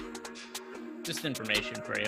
What is happening, everybody? It is the final MLB Live Before Lock of the week, for myself at least anyway, Friday night, and about to bring us into the weekend with my friend Neil Orfield, and we're going to break down a pretty big slate, 11 games, and try to parse out our favorite pitching options, favorite stacks, and of course, answering your guys' questions along the way. So any questions or comments you have, if they're super chats, leave those in YouTube. If you guys are watching us in the Discord channel, at me in Discord, because this is one of the perks of being a Stochastic Plus Platinum subscriber, is you're in our Discord. You get access to us 24/7 whenever you want. And if you guys want to sign up for a Stochastic Plus Platinum package, by the way, there is a link below in the description box, and that is going to get you 50% off any package you choose to sign up for over at Stochastic.com, whether it's the Platinum package, an MLB package, the lineup generator package we're going to be talking about in a little bit. So go take advantage of that for sure. We're sponsored by Boom Fantasy today. We'll talk more about them as we go. But Neil, it's Friday. Weekend's about to be coming up. You got any plans for the weekend? I don't know. I think so. I think I do have a plan. Yeah, I've got my big fantasy football draft this weekend. I didn't end up going over to my friend's house last night with the potential hand, foot, and mouth disease. I decided ultimately to skip it because my wife has a work conference that she's been preparing for months. That a lot of people coming to Minnesota next week, so she's going to be seeing hundreds, thousands of people. I don't know. So she was like, please don't get sick. So I decided to skip that, but I'm still going to go to the draft on Sunday. I feel like I have other plans, but that's all I can think of off the top of my head. How about you? Well, it's good to know your penis didn't fall off then. That's always a plus. That was part of the reasoning too. I was like, I really don't want my penis to fall off. So yeah, that would really ruin our hangout sessions once the show ends, when you, me, and Jordan all do our powwows afterwards. So I'm also, oh my God, look, we've already started this. Malukars gifted out 5 YouTube subscriptions. And of course, that is here being followed by Chris Williams, our Apple friend, who is also gifted out 5 YouTube subscriptions. So hopefully it's not Neil who gets gifted another one. But thank you both for supporting the channel. And for everybody else, if you want to support the channel, the easiest way you could do it and help keep our content free around here is just like the video, subscribe to the YouTube channel. It's only going to take you a couple clicks, a second of your time, and we do appreciate a whole bunch. As for last night's slate, how did you make out? I made a little bit of money. So I as you may remember, I used the lineup generator last night. I've had some success with the lineup generator. I probably should just always use it.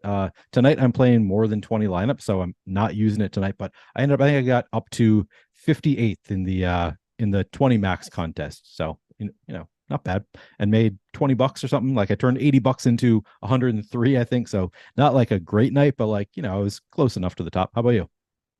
Didn't do nearly as well. And it's funny because remember, I was kind of waffling before lock. I was like, yeah, what if I just fade Shohei Ohtani in the higher stakes single entry stuff and stack the Mariners against him? Part of that worked out really well. Ohtani was massively popular.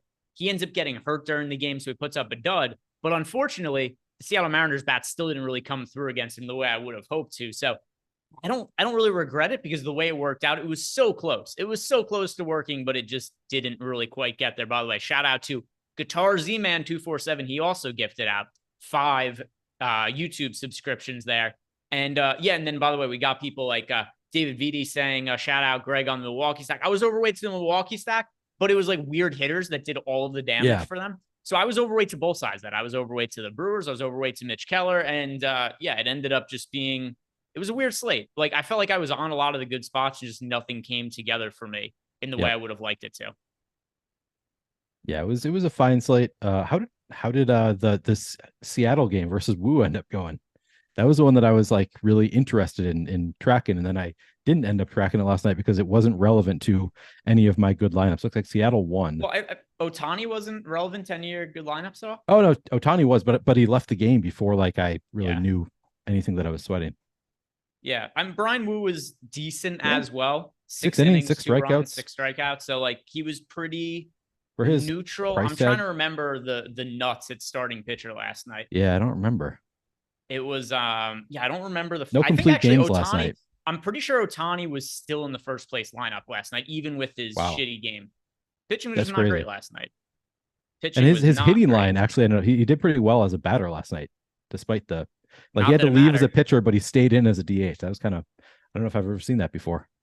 Yeah, I did see, which was one thing I thought was funny. Underneath the underdog tweet, when they tweeted that Ohtani was leaving the game due to cramps, but he's going to stay in the game as a DH, and somebody responded, "What's a DH?" And I'm like, oh my God, like this is this is who we compete against in DFS. I think, like we should all be winning every day.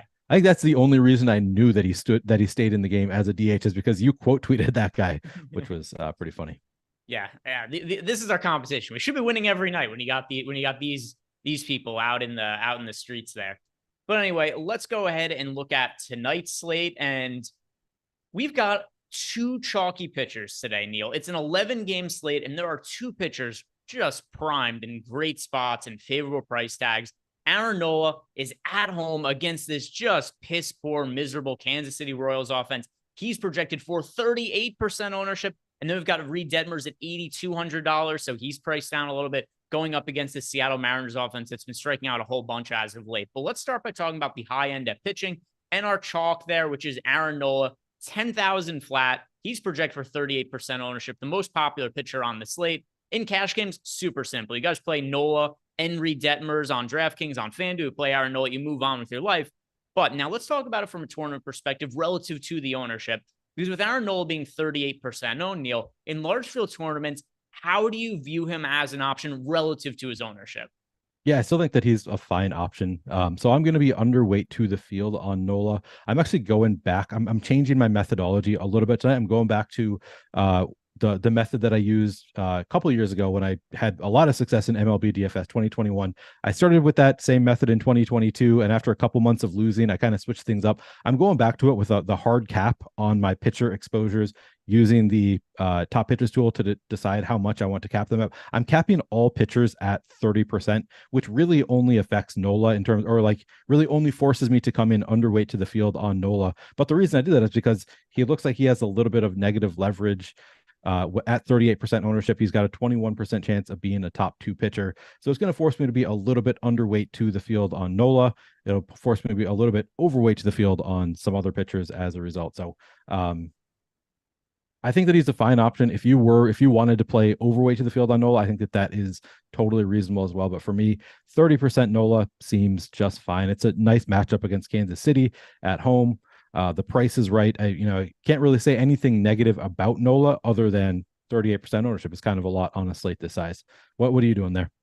Yeah, I'm overweight to him. He's in a little bit more than half my lineups, my most rostered player on the slate by a pretty good margin. And I think a lot of people might look at the recent box scores of Aaron Nola and go, oh my, he's struggling. This isn't the Aaron Nola of a couple of years ago. But you dig a little bit into these numbers, he's actually pitching well and suffering from just an absurd amount of bad luck, and it's all coming in the strand rate. So typically you're expecting a starting pitcher to be somewhere around mid 70% range instead of their strand rate, like low mid 70% range. Aaron Nola, since the All-Star break, Neil, has a 50.6% strand rate. All of his other numbers look pretty good. It's just the ERA is inflated because for whatever reason, well, not for whatever reason, it's just bad luck, bad sequencing, where it's all the hits that he's giving up are coming in clumps. So as a result, of the hitters he's allowing to get on base, half of them are coming around to score, when in reality, it should be about, of the hitters he's allowing on base to score, about only half of those runs should have been allowed just based on luck metrics so far in the second half of the year. And it's been an issue with him overall for the season. So I don't really think he's pitching poorly. I think he suffered from a lot of bad luck. And oh boy, does he draw a great matchup today against this Kansas City Royals team, which has really been non-competitive the entire year. Like we've seen as a blanket rule, and this is the same case with Nola today too, it almost doesn't matter how good or bad a pitcher is. They're almost always popular and chalky against the Royals. And a lot of times I do think that it is warranted, today being one of those cases. 38% for Aaron Nola. I'm going to be overweight to it. Sure, he's a 4.43 ERA this year, but a 3.77 expected ERA. Going forward, I think the luck is going to be a little bit more on his side. Not the expecting to have good luck the rest of the way, just neutral luck. And that would have him being a much better looking pitcher with an ERA almost a full run lower than what it is right now once you take that left on base rate and really normalize it for his career average. Because for his career, it's 73%. And like I said, second half of the year, it's at 50%. There's no reason that should be other than just bad luck, negative sequencing. So Aaron Nola, I think, is a super safe play today. I don't read too much into the runs he's allowed to this point. I'm overweight to him at 38%. All right. I took a long time trying to figure out what that, like, people were asking me questions. Do I dab or flower? I forget what he said exactly. Spencer Smith asked, Neil, flower or dabs? And I had no idea what that meant. And then Jordan responded, Neil doesn't burn. I was like, what? Like, I don't get like a sunburn? Like, what are we talking about here? But eventually I figured out what we're talking about. I don't get anything past Neil. Yeah, no, I didn't listen to a word Greg said because I was trying to figure out what the hell you guys, because you were bringing my name up and I'm like, I don't know what you're talking about. But eventually I did figure out what they were talking about. And that's not entirely true, but it's largely true. So here's really a good question for you then. Like in the 1960s, what did kids call weed then? They called it THC. They called it doing THC, consuming THC. Oh, that's what they called it. Yeah. They're like, hey guys, you want to go out back and do some THC? Yeah, exactly. All right. So you guys got to understand, Neil, he just had his 50th birthday. He doesn't understand the very basic terminology to us of today's day and age. So you know that if I just turned 50, I wouldn't be alive in the 60s, right? Well, it depends because you're also a time traveler. Oh, that's fair. Good point. Yeah. Good point. Yeah. So what people also don't know about Neil is that much like Walt Disney, so people thought he was dead and they froze him so that his mind and body could be preserved. And then they found out after many years that, oh my God, he was just sleeping because Neil likes his beauty sleep. And he'd been sleeping for so long, they thought that he was dead. So they froze him. And then it turned out he was alive the whole time. So he skipped a couple decades and came back. He's very out of the loop on many things. That's a fair assessment. Yeah. Yeah, you forgot that happened to you.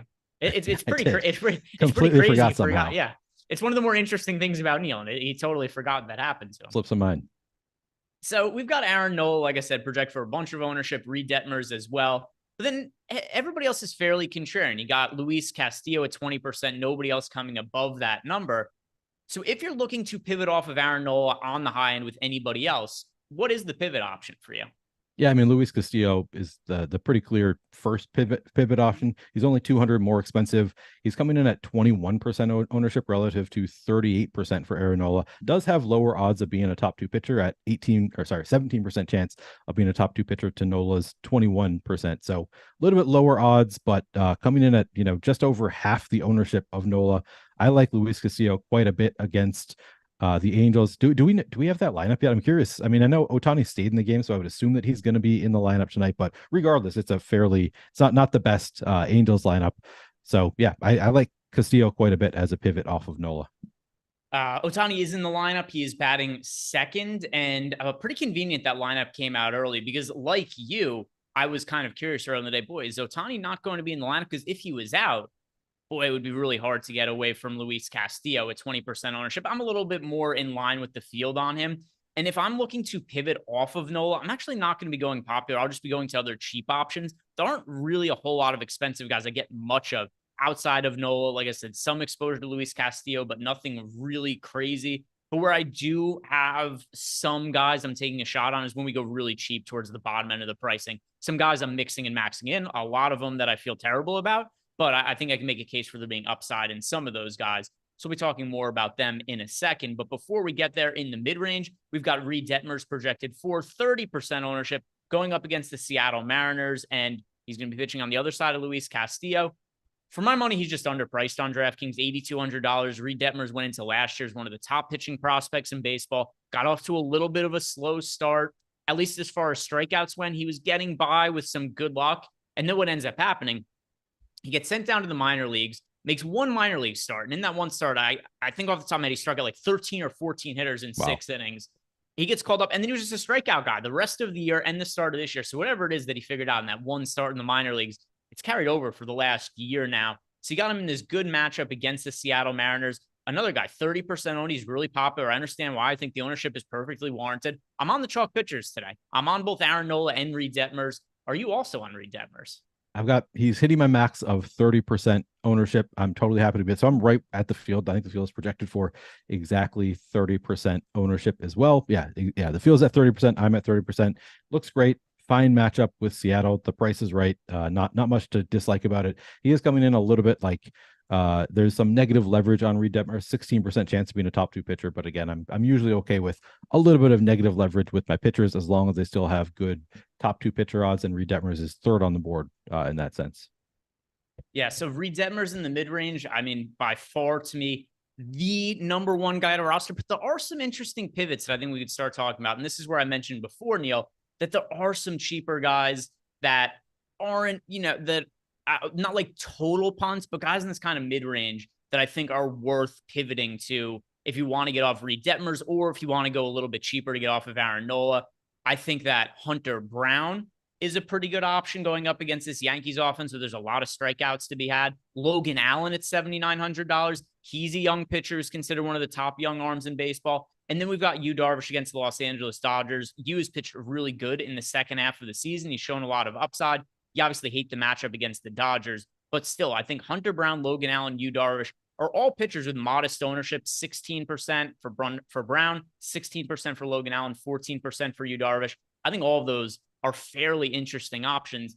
Of those guys, are there any ones you prefer over the others?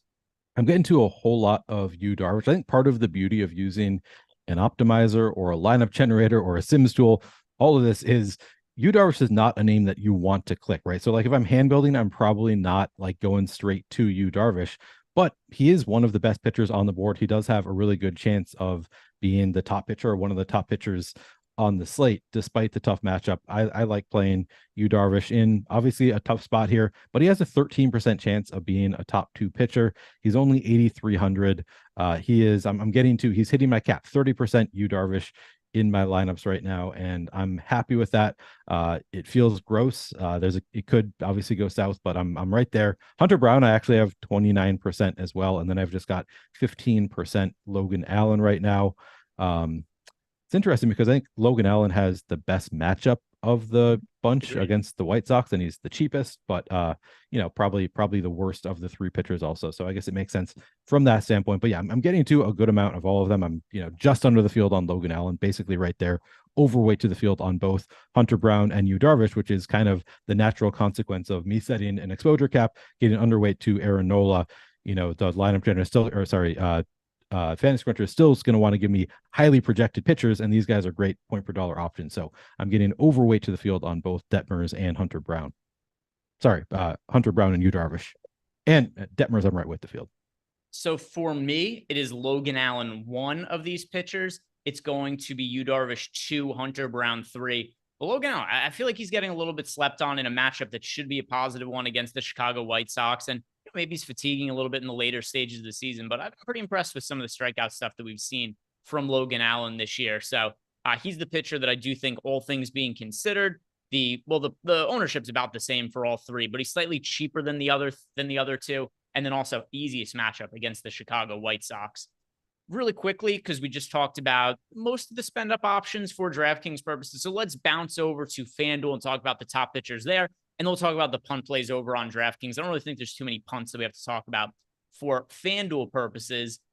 But let's talk about the high end on FanDuel, where Aaron Nola is only $9,900, but projected for 30% ownership at the sub 10K price tag. Like I was saying before, if you're playing cash games on FanDuel, Aaron Nola is a very easy button to click. In tournaments, though, at $9,900, he's underpriced. He's got a great matchup, Neil, but he's 30% owned. So what do you make of all those factors? Yeah, it makes me like him a lot less on FanDuel. When you've got Luis Castillo, he's 800 more, but Luis Castillo only 1.4 less odds of being the top pitcher on the slate in, I would say, a better matchup overall. I mean, they're both in pretty good matchups, but Luis Castillo coming in at 6% ownership, Aaron Nola coming in at 30% ownership. So just given the ownership, I'd be more inclined to get away from Nola on FanDuel, get to, Luis Castillo, Reed Detmers, one of these other options, just because there's such negative leverage on Aaron Nola at that 30% ownership with an 8% chance of being the top pitcher. I'm 100% with you that, yeah, he's clearly your cash game pitcher. He's cheaper than Castillo with better odds of being the top pitcher. So it makes sense that he's getting ownership. But ultimately, if I'm playing GPPs, I would fade Nola, hope that he gets absolutely crushed, and hope that one of these other pitchers can outperform him. You got the ownership really concentrated on FanDuel. It's an 11-game slate. There's a lot of pitchers to choose from. Nola is 30% owned, and then you've got Reed Detmers at 20%. If you go to anybody else, you're going to be fairly contrarian over on FanDuel. The one I like as well is Luis Castillo. Something else to keep in mind is that with all the ownership going to Reed Detmers, what happens if Luis Castillo pitches well and gets the win? That's a win that Reed Detmers is not going to be picking up. So in that sense, there's definitely leverage to be had on Luis Castillo over on FanDuel. So at 6% ownership, he is my guy that I like the most on the high end. Is there anybody a little bit cheaper that stands out to you on FanDuel? Say anybody below 9K. I mean, below 9K, our options are fairly limited as far as good pitchers go. Logan Allen is 8,800, so I think that he would have to be, if you're just setting the cap at 9K, I think Logan Allen is probably where I would be going there. Trying to see if there's anybody else that I actually like on FanDuel below 9K. There might not be. It's Logan Allen for me, and Yeah. not all that difficult of a choice. Like you said, the options are really thin, sub 9K. Talked about it a handful of times as of late, where FanDuel's really priced up a lot of these pitchers. And then you just kind of get all of the viable arms on FanDuel typically end up being like 9,500, 9,000 plus. And then you just got Logan Allen here, only 8% owned, great matchup against the Chicago White Sox, all the stuff we just talked about before. But on FanDuel, you just really don't have that many options priced around him, and he's only projected for 8% ownership. So that's my guy, Logan Allen. That's why I'd be riding with him, going contrarian on FanDuel and going, not super cheap, but cheaper than the guys like, Luis Castillo, 10,700, Aaron Nola, 9,900. So a little bit of price savings from that standpoint. Anything else that you said you were going to look at some of the cheap pitchers? Anything else that stands out to you on FanDuel? If not, we'll look at the punt plays on DK. Yeah, there's nobody else I really like on FanDuel. All right. So let's go ahead and talk about the cheap options on DraftKings, where it's tough to feel great about any of them, but they're out there. Are there any cheap guys that you're making any kind of stand on as far as DK goes? Not really taking any major stands. I'm getting to 21% Colin Rea, so I guess I'm overweight to the field there. Still not like a crazy stand. It's not like he's getting no ownership. Yeah, not really. I'm not really paying down all that much. Rea is the one pitcher that is a little bit cheaper, like, cheaper than the mid-range, who I am getting to a good amount of. I'm not getting to a ton of anybody else. How about you? So there is a pitcher that I'm rostering a decent amount and also stacking against a ton, and that is David Peterson, because he is insanely cheap on DraftKings. He is $6,300. And then also, if we look at his current projected ownership, it is only 0.5%. So nobody's playing David Peterson today. He's $6,300, and he has actual legitimate strikeout up. So the matchup is terrible. That's why I'm stacking against him a whole bunch. But at his price point, you are not going to find very many pitchers with this kind of strikeout upside. 24.4% K rate this year, 27.8% last year. He's only made a handful of starts at the big leagues this year due to various factors, injuries, making some bullpen appearances as well. But now the Mets have traded away Justin Verlander. They traded away Max Scherzer. David Peterson re-enters the starting rotation. And another guy, too, who, while he has a 5.92 ERA, he had a 3.83 ERA last year, a 3.94 expected ERA. A lot of his results this year are just shitty luck. He has a 385 BABIP. That is not going to maintain. He's a 67.8% strand rate. That's not going to maintain. It's over 70% for his career. So once you start to look at some of those factors, say, well, what happens if those normalize to his career average? Then you've got a pitcher who's got an ERA in like the mid to low fours that's striking out about a quarter of the hitters he faces. So I hate the matchup for David Peterson. I don't know how stretched out he's going to be considering all the time he spent in the bullpen, but he's so cheap that I think that it's worth taking some stabs at him when you consider that he's only projected for 0.5% ownership. It's a very, very contrarian play in large field tournaments. Yeah, it's a good play. As you said, the only struggle there is the matchup with Baltimore. So this is a situation where I'm probably hoping that he does poorly today against Baltimore, so that he's still gonna his actual stats are gonna look bad relative to his advanced stats going into his next start, and then we can start him in I don't know who his next start is against, but presumably a better matchup. So I'm kind of, that's probably how I'm gonna play it. Is I have him in 3 lineups right now. I think maybe I'll get to more than that, but I don't have a ton of David Peterson today. Yeah, and but I get it. It makes sense. Makes sense as a play. So he's in 18% of my lineups, and Ooh, make whatever you want of that number. Is that like a massive amount relative to somebody being 0.5% owned? It is, but he's my most rostered punt play on the entire slate. There's other guys that I'm taking some shots on as well. You had mentioned Colin Rea before. I also have some exposure to Jordan Montgomery, who is only $8,100 pitching against the Texas Rangers. Not exactly a punt, but still, I think he's fairly cheap for the matchup. So I have a bunch of guys that I've got, 8 to 10% exposure to that I'm kind of mixing around. Is there anybody like that stands out for you? No, not really. Peterson, so I'm rerunning a crunch right now. I gave him just a tiny little bit of projection boost so that I can get up to a little bit more than the 2 lineups that I had him in currently. I'm up to 8 or 9% right now, which to me is still plenty of a stand, given that he's coming in at 0.5% ownership.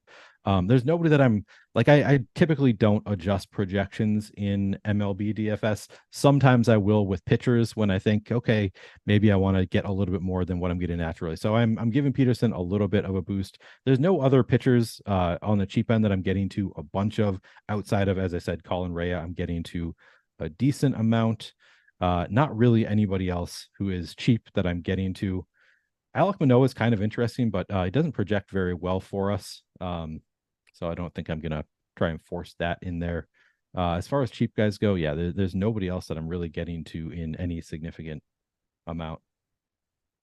So before by the way, anything else you want to talk about at pitcher? If not, we will read the super chat from Chris Williams and then move on to the lineup generator.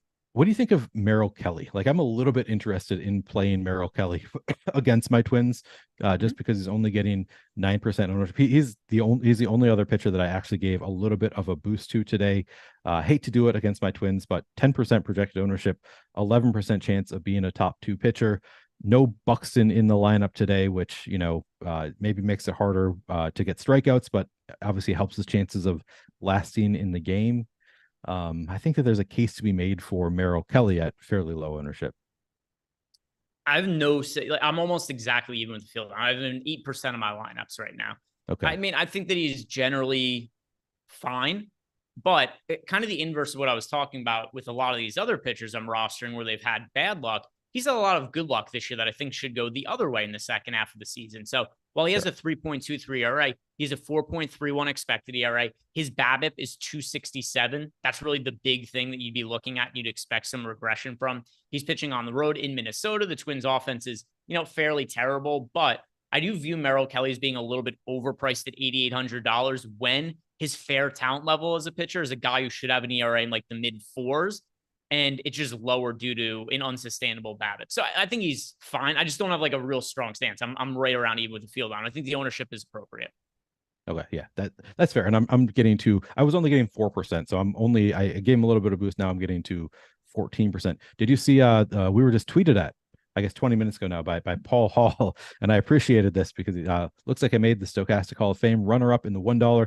Listen regularly, and Greg Ehrenberg sent me to low-owned Milwaukee as I only hand-build 1 or 2 a night. This was a good one entry. He thanks us, and then he says, and even Eric Lindquist. Yeah, well, which I enjoyed. Which here's why Eric should be thanked. If Eric was not on vacation yesterday, Paul would have had to have taken advice from Eric, and then he probably wouldn't have won anything. He would have said, no, Milwaukee. You can't play Milwaukee, right? So, Paul Hall, shout out. Thank you for the tweet. Thank you. Congrats. Thank you, nice win. Love to see that for sure. And if anybody else, by the way, ever wants to get into the Stochastic Hall of Fame, really, really easy way to do it. You just download the Stochastic avatar. And then if you win a contest, add us on Twitter, myself, Neil. If he helps you for some reason, Eric, you could tweet at him as well. And then you get 1 free month of Stochastic Plus Platinum. So thank you very much for tweeting at us, Paul, and congrats on the win. And absolutely love to see it. Love to see whenever you guys win. Always share those wins with us because we do like to see them. Now we got some questions in Discord and the super chat from Chris Williams as well. First, Kenny Wayne, 256, said thoughts on Paxton on DK. Let's see. James Paxton, I am a little bit overweight to him at 9K. It's a brutal matchup against the Toronto Blue Jays. I mean, the only reason I'm overweight to him is because he's 6% owned. So I have him in 7% of my lineups. So James Paxton, he has shown to have a lot of strikeout upside this year. He is healthy for the first time since, I don't know, Neil was a kid, which is around Vietnam War or something like that. So James Paxton this year, for sure, he is somebody who's shown some strikeout upside. Here's the problem. Second half of the season, we have seen him get hit a little bit. Teams have gotten to him in addition to that brutal matchup against the Toronto Blue Jays. So I like the other pitchers priced around him more. He's a serviceable option if he's in your lineup. I don't have an issue with it. If you have him in a lot of your lineups, I would have an issue with that. Some exposure to him, fine. Too much, less good. And I wouldn't play him in like single entry or anything like that.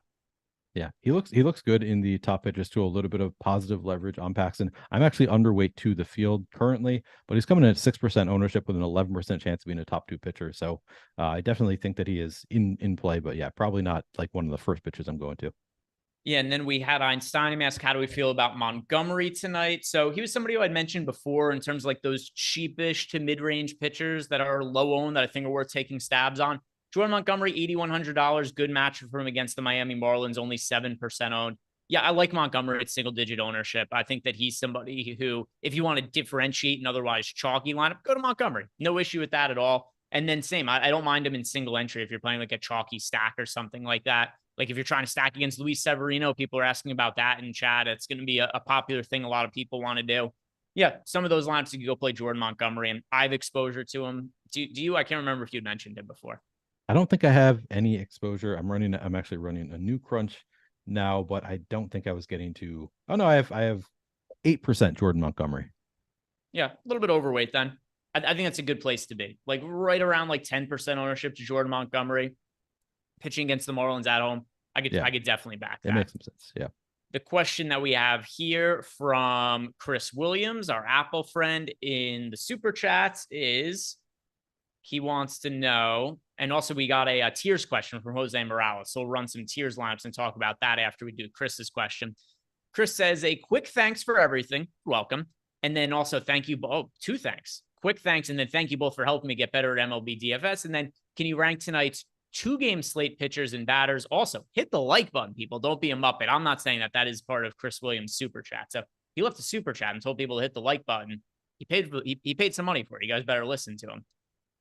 So the night slate, let's see. Who is on the night slate? 2-game night slate. The pitchers are Reed Detmers, Luis Castillo, Yu Darvish, and Bobby Miller. The ownership very flat. Bobby Miller is the most contrarian starter at 41%. Reed Detmers is the most popular at 58%. Wow. So it's really just who do you think is going to be best? And to me, it's Reed Detmers 1, Luis Castillo 2, Yu Darvish 3, Bobby Miller 4. Yep. I think that is, I mean, the first 2, I think Luis Castillo has better odds of being the top pitcher. It's not like he's so much more expensive that, yeah, I think you have the order right in terms of my interest in playing them. And then as far as stacks go, if I'm looking to stack on this slate, give me the Padres against Bobby Miller. I mean, the other pitchers are just so solid. Reed Detmers, Luis Castillo, Yu Darvish. I think a lot of the field is going to be doing that, stacking the Padres against Bobby Miller. But at the same time, too, I mean, all of the pitchers basically have the same ownership. The ownership looks very, very flat on the night slate based on our data and projections that I'm looking at right now. So I'd be most apt to stack the Padres against Bobby Miller. Bobby Miller, really talented young pitcher, but he's been wildly inconsistent this year and has put up some real duds, even in some easier matchups. Like we saw a start against the Houston Astros where the Astros were missing a bunch of hitters. He scored -5 fantasy points. He only made it through 4 innings, gave up a whole bunch of runs. He had a start against the Royals where he made it only through 5 innings and gave up 3 runs, 4 strikeouts. So there's been some weird outings for Bobby Miller. I'll take the Padres, my favorite stack on the night slate against him. Neil, 1 stack to pick for our guy, Chris Williams. Who are you going with? Yeah. So the interesting thing is looking at the night slate top stacks tool, Seattle has the best odds of being the top stack of these 4 teams with a 29% chance of being the top stack, but they're also getting 30% ownership. So they're actually going a little bit over-owned. With that in mind, I would probably just go to the Dodgers coming in at 24% ownership, 25% chance of being the top stack. Seattle actually, man, maybe it is Seattle because they have a 47% chance of being the top point per dollar stack on the night slate. So you play Seattle, then you pay up for Castillo and Darvish, maybe is probably the way I would go. It's a tough one on a 2-game slate, really hard to kind of predict. I think I like your San Diego call against Bobby Miller. I think given the 47% chance of being the top point per dollar slate, I'm leaning Seattle. And by the way, speaking of Luis Castillo, we're sponsored by Boom Fantasy today. And get this, Neil, they have a strikeout prop listed at 5.5 today.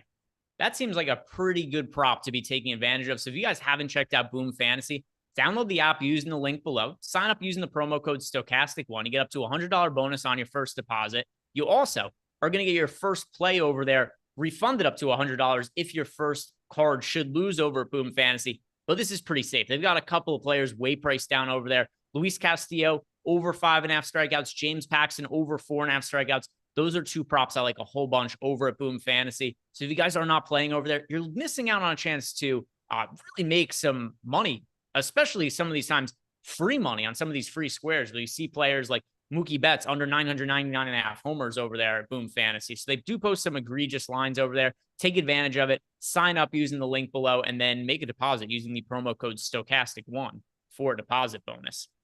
Jordan, let's go ahead and pull up the lineup generator on screen.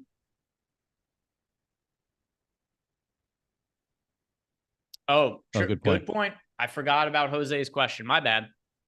So for DK tiers, and don't even pull up Josh's, Neil. I'll just read off the ones I have here.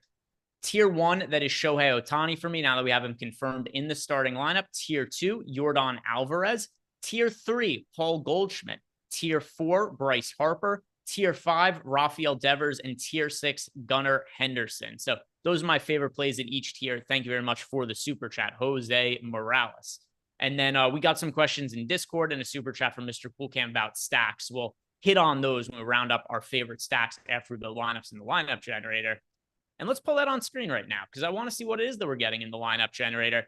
And go up balanced lineups today, Jordan, starting with DraftKings, and then we'll look at FanDuel afterwards. And if you guys have not checked out our lineup generator tool yet, sign up using the link below because that'll give you access to all of this data. We've got ownership projections in here, player projections. We've got lineups that are built for you. You get all this for less than $5. So yeah, save some lineups and discard some, Jordan. And then we'll go ahead and look at what our exposures ended up being across top lineups. Looks like we got to oh no, Jordan wants more. It wasn't enough for him.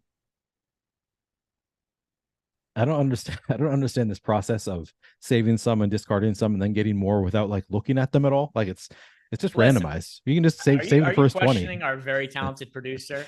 Never. I would never question Jordan. He knows what he's doing. All right. So our balanced lineups here, we're getting to Aaron Nola the most. That does not surprise me at all. We're getting Reed Detmers the second most. Also does not surprise me. And these ownerships, by the way, not all dissimilar for what I am getting as far as my pitcher exposure. And then our number one most rostered stack is the Boston Red Sox over on DraftKings based on what we're getting to here in the lineup generator. Second most, we're getting to the Cardinals. Third most there, the Phillies. For yourself, Neil, who is your most rostered stack of the day? Let me check, actually. My number one most rostered stack of the entire day, Neil. Who is it that you are leaning towards? Boston Red Sox, by the way, great matchup against Alek Manoa. They're also expected to be extremely popular. 11.9% ownership going to Boston as a team. I have, let's see, what do I have for Boston exposure? I have them in 13.5% of my lineup. So about even with the Fields and chalky stack. I think the ownership is more or less warranted. Nothing crazy, but I get people getting to Boston going up against Alek Manoa. We're able to identify your most rostered stack, Neil. Yeah, so I have equal parts. I have 8% St. Louis, 8% Boston, 5-man stacks. Okay. And those are your two fairly most spread rostered out. teams? Those are my two most rostered teams. Yeah, I spread it out quite a bit. And we had some negative leverage. So again, the bats in stacks is typically where I take advantage of, I try to play exploitatively. So just based on the field's ownership relative to odds of success, we have Boston and St. Louis being a little bit over-owned. So I'm coming in a little bit underweight to both of them at 8%. Yeah, so like I said, I like Boston. Not my most rostered team, though. My two most rostered stacks are the Baltimore Orioles, actually going up against Peterson, who I do like as a contrarian pitcher as well, but there's some variance there. I do like playing both sides of that. And the Orioles offense has been great this year. They're also not very popular. We've got the Orioles currently projected for only 5.7% ownership, and they have the best odds of the entire slate to be the top value stack. So Orioles a little bit underpriced in this spot, especially the bottom half of the lineup. So I like them against Peterson. And then I also like getting to the Toronto Blue Jays against James Paxton. I mentioned Paxton's giving up a lot more hard contact lately. The Blue Jays, very potent offense, only project for 5% ownership. So the Orioles and the Blue Jays, those are my two most rostered offenses of the night. And then the Red Sox are actually third for me, and they were number one here in our lineup generator. And if you scroll down, I want to see what other pitchers we got to. Hunter Brown in 25% of lineups, Yu Darvish in 25% of lineups, Luis Castillo at 20%. So kind of the same thing that I'm doing, as well as I like Nola and Detmers as chalky pieces, and then I'm kind of negotiating around them and trying to pick and choose some other spots to play some other guys. So same thing here. Looks like getting, like 15 to 20% of some other pitchers. Now let's go and check out FanDuel, Jordan, and see what we have going off over there. And then we could talk about Mr. Coolcam's super chat and some of the questions we have in Discord, which are all related to offenses. Same deal, balance lineups. And while we're on this, also, we have Einstein saying, same question as yesterday, Brewers or Mets in single entry tonight. Let's see, Brewers or Mets in single entry. We're talking DraftKings or FanDuel? He's asking for DraftKings Einstein. So just going to answer this question while Jordan is building out his lineups. I have a little bit more exposure to, I'm actually very even on these two teams. I'll say the slightest of leans towards the Milwaukee Brewers because I have a couple more Brewers stacks, but I'm overweight to both these teams, Einsteinium, and I do think they're under-owned and almost nobody's going to play them in tournaments. But yeah, I'm gonna say Brewers in single entry for today. Very close between those two in the top stacks duel too, yeah. But I think I'm with you. I lean Brewers slightly. Now over on FanDuel, only 3 teams really showed up as stacks for us in the lineup generator: the Phillies, the Red Sox, the Cardinals. Now let's click on the player exposures, Jordan. As far as player exposures, Aaron Nola in about half of our lineups. And then I assume we're going to get Reed Detmers. Yeah, Reed Detmers, Hunter Brown, Logan Allen. I really do like Logan Allen as a contrarian pitcher. We also came in a little bit overweight to the field to him as well here. So I think this is a pretty reasonable way to build your lineups on FanDuel, especially if you want to play a chalky Red Sox stack. Go to somebody like Logan Allen at sub 10% ownership. I think that does make a whole lot of sense. You see here, got to a whole bunch of Red Sox, whole bunch of Phillies, Devers. We got Bryce Harper there, Masataka Yoshida. We've got Jaron Duran there, Kyle Schwarber. So mostly Red Sox and Phillies bats, and then a mixture of pitchers with Aaron Nola popping up most predominantly. If you guys want access to this tool for yourself, sign up using the link below. Less than $5 you get access to for the first time. And there's a button right there. You can export these lineups directly to DraftKings and or FanDuel. Yeah, there it is. Jordan knows where it's at. He knows. He clicks a lot of random buttons in here sometimes, as we found out. And he knows exactly where that export button is. So let's talk about some stacks here, Jordan. Starting Mr. Coolcam 97's question. He wants to know, what is our favorite contrarian stack on FanDuel? So let's see. What do we want that number to be? We'll say sub 7% ownership. There's 3 teams that are popular on FanDuel. It is the Red Sox, the Phillies, the Cardinals.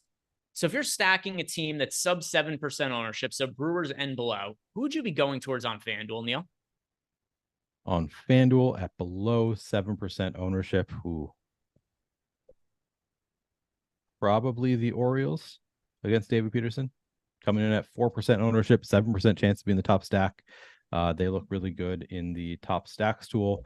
Yep. Generally a strong team. You can, they fill a lot of positions of need. So yeah, probably the Orioles for me. I'm going to answer the Orioles as well. A lot of consideration for the Astros, who are only 6% owned against Luis Severino, who's been an absolute train wreck. Somehow, though, as poorly as he's pitched, he's not nearly the train wreck that Domingo Germán is. If you guys have read the headlines about Domingo Germán, who's getting drunk in the clubhouse and is berating. Oh, really? I've missed this. Oh, yeah. He's in a rehab facility now. So he showed up. Remember the game where he was supposed to start and then all of a sudden he wasn't starting? Yeah. Yeah. So he showed up. He showed up to the stadium drunk. He went into the team clubhouse. He started just yelling at people. He flipped over a couch. It was a whole big thing. They like locked him in a sauna to make him try to sweat out the alcohol, which I don't think is scientifically how that works, but that was what the Yankees tried to do. And yet Germán's had all kinds of personal issues. So hopefully he gets that sorted out.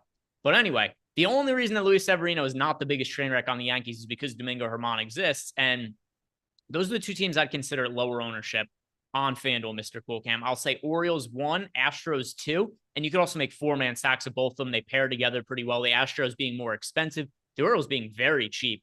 I believe they are, yes, the number 1 value stack percentage that we have in our top stacks tool. So Orioles and Astros. I think that's the way you want to go over on FanDuel. Now, as for the other questions that we have in Discord, and then we can talk about some of our other favorite stacks. And I know we already highlighted the teams we're getting the most exposure to, but we have from here, Dancing Elephant wants to know favorite low-owned stack and favorite leverage play in high-stakes single entry. It's kind of hard to find leverage on this sort of slate because if you're trying to get leverage in terms of your stack, the only ways to do it are stack against Aaron Nola, which I don't like doing, or stack against Reed Detmers, which I also don't like doing because no other pitchers are popular. So if we're just talking about which team I think makes the most sense to play for today in single entry, well, I am going to lean on the team that I am playing in single entry, which actually is the Blue Jays today. That is going to be my single entry stack, but I do think there's a number of ways you could go. My two favorite are the Blue Jays or the Orioles. I think either of those are going to be lower owned than they should be in single entry, but I do expect the Blue Jays to be really, really low owned in single entry, like a 2 or 3% owned team. Neil, if you were playing one low owned stack in a single entry on DraftKings today, per Dancing Elephant's question, what would be the stack you go with? I think it might be Baltimore on DraftKings as well for me. We still have some really nice positive leverage there, coming in at 6% ownership, 6% chance of being the top stack, but then 11% chance of being the top point per dollar stack. And again, on DraftKings, they fill a lot of positions of need. You can play Rushman at catcher. So I think it would probably still be the Orioles on DraftKings. And then we've got Just Locks is asking us for FanDuel GPP, wants us to rank the 3 chalk stacks of the day. So that is the Boston Red Sox, the Philadelphia Phillies, the St. Louis Cardinals. All 3 of them are projected to be in excess of 10% ownership. 15.1% on Boston Red Sox, 13.4% ownership on the Phillies, 11.6% ownership on FanDuel on the Cardinals. Of those 3 teams, Neil, how do we rank them? 1, 2, 3 for Justin. Yeah, it's a tough question. I think of those 3, I mean, St. Louis getting 10% ownership with a 9% chance of being the top stack. Probably the first place I go. I mean, they all look good. I probably go St. Louis, Philly, Boston, just because Boston's getting the most ownership. Boston also best odds of being the top point per dollar stack. But yeah, I think it's probably St. Louis followed by Philly, followed by Boston for me. How about you? Yeah, I'm going to say St. Louis 1, Boston 2, Philly 3. Is that the same order you went in? I went St. Louis, Philly, Boston. You went St. Louis, Boston, Philly. Okay, yeah. St. Louis, Boston, Philly for me. Alek Manoa has been terrible this season. And you also have a pretty big price discount on the Boston Red Sox. Of the 3, they do have the best value odds. Yep. So I'm going to go Cardinals 1 because they just have the lowest ownership, kind of by a decent amount compared to those other teams, especially 11.6% for the Cardinals, 15.1% for the Red Sox. So Cardinals 1, Red Sox 2, Phillies 3. So Neil, let's go back and talk about some of our stacks and our lineups. Sure. Are there any really contrarian stacks you're getting a good amount of exposure to? Not like super contrarian. Let's see how much Houston and Cleveland I'm getting a good amount of. Cleveland coming out, they're getting 7% ownership. I was thinking they might be a little bit. Let me see if they're. How much Dodgers am I getting? They're fairly contrarian. Yeah, I'm not getting to a ton of the super contrarian teams. Just looking at the teams that I have the most exposure to, they're generally in line with the field. Like they're some are a little bit over, some are a little bit under, but I'm not like getting to a crazy amount of any super contrarian stacks. I'm trying to find some here. Let's see, Pittsburgh. Nope. Are you into any super contrarian stacks? I'll keep looking, but I'm not finding any that are very contrarian. Yes, we've got the Mets we talked about. Somebody asked about the Mets before. It was Einsteinium in our Discord channel. The Mets are only 4% owned. I think that they are a contrarian stack. If we're going even lesser owned than that, I think you could definitely make a case for the Los Angeles Dodgers against Yu Darvish because it's just an offense that has so much talent. They're only project for 1% ownership. If you're playing 50 lineups and one of them is the Dodgers, then you're at the field. You play 2 out of 50 lineups to the Dodgers, you're well overweight to them. So I think the Dodgers are contrarian stack to make a good amount of sense to get to. As far as teams that are lower than that, though, I mean, they're 1.7% owned as a team. It doesn't really get too much lower than that. But yeah, I'm a little bit overweight to the Dodgers. Another team, too, that we haven't talked about, that just because the pitcher they're going up against has been terrible, this is a real case of a stoppable force against a movable object. Adam Wainwright against the Colorado Rockies. This is maybe the worst pitcher in baseball right now against maybe the worst offense in baseball right now, because we just saw the Rockies, who were already not a great offense, traded away a lot of their core pieces at the deadline. I just don't know that it matters against Adam Wainwright, who has not really shown the ability to get anybody out at all this season. So Adam Wainwright, if you look at his total numbers for the year, he also spent time away from the team because he was dealing with an injury. But what is it? Like, what is the injury coming back and taking time off going to matter? He has a 7.18 ERA this year, and the numbers suggest he's lucky to have a 7.18 ERA. He's a 7.59 expected ERA. So you got this guy in Adam Wainwright who's just giving up all kinds of hard contact, giving up a ton of runs. There's no real reason to think it's going to turn around. As bad as the Rockies are, this is at least a major league offense that has individual major league hitters. I don't think Adam Wainwright belongs in the big leagues anymore. He has to retire at the end of the season, because if he doesn't, I don't know what role he has anywhere. His strikeout rate is so poor. It is 11.3%. He gets nobody to swing and miss on his pitches at all. So Colorado Rockies, very rarely do I ever find a reason to stack them away from Coors Field. I think Adam Wainwright might be that reason, though. I have 4% of the Rockies as a 5-man stack. So I'm with you. I mean, the field is not like, I'm right with the field. So the field's at 4%. I'm right at 4% currently. Yeah, I like it. It's a good call, despite the Rockies not being great. I think Colorado is an interesting stack. I can't say that I'm like getting above the field, because I'm like right there with them. All right. Anything else you want to bring up as far as stacks? If not, Neil, it's time for the dong picks, and then it's weekend time.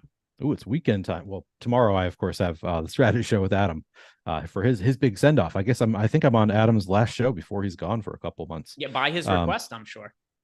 Yeah, exactly. I know that he really wanted to be on a show with me one last time. Yeah, I'm ready for some I'm actually, so I'll say this. I am forcing in some Dodgers right now, because I looked through as we were looking for Contrarian stacks. I was like, oh, well, I know I like the Dodgers. And then I looked at my stacks and I had 0 of them. I'm actually forcing in a couple of Dodger stacks right now. So I guess that is the last thing that I will add about stacks today. All right. We got some people in YouTube chat already thrown in home run picks. We've got Nicholas Robertson. He picked Kyle Schwarber to homer. We've got Sotex. He's going with Juan Soto to homer. But Neil, what is your home run pick of the day? Well, hopefully it's different than the home run picks that they gave. But let me run my process real quick, Greg. All right. I hope Freddie Freeman. We've got B-Funk said Freddie Freeman, SMP, Brian Reynolds, Rance, Nolan Gorman, Travis Duarte is going with Jack Sawinski. We've got some other ones coming in. But this is not going to be the answer for sure. Rance also is throwing in Brandon Marsh. All right, tell you what, since I liked the Orioles so much, I don't think I've heard anybody say Ryan Mountcastle. I'm going to go with Ryan Mountcastle. Oh, all right. Kyle Schwarber was at the top of my model, but because somebody else took him, I'm going Mountcastle. Mountcastle is my most roster hitter today. What would have been your answer otherwise? Would have been Kyle Schwarber. Oh, okay. Yeah, you couldn't. Somebody beat you to it. Yeah, exactly. Oh my God, the horror. I know, right? I'm going to go with Vladimir Guerrero Jr. He's going up against James Paxton, which is certainly not the most ideal matchup in the world, but there have been times in the past where we've seen Paxton with elevated home run to fly ball rates. We've talked about it a couple times over the course of the show that he is giving up a little bit more hard contact as of late. And actually my second most rostered hitter on the slate behind Ryan Mountcastle, Neil, it is Vladimir Guerrero Jr. So I'm going to pick Vladdy to homer today. And there we got our home run picks. We've got Vlad and we've got Ryan Mountcastle. Hopefully, both of them go yard and we all make some money today. So, guys, thank you very much for watching. If you have not done yet, like the video, subscribe to the YouTube channel. Don't forget about our podcast network. You guys ever want to listen to our shows in podcast form? Stochastic, Daily Fantasy, over on the podcast network, wherever you listen to your podcast, Stitcher, Apple, Google Play Store. We're on all of those platforms. Listen to our podcast. We got some big stuff planned that are going to be podcast exclusive content for the football season. Just get a head start. Subscribe to the YouTube channel. Start downloading our shows. We do appreciate it a whole bunch. Guys, I hope you have a great weekend. I'll be back here Monday. See you until then.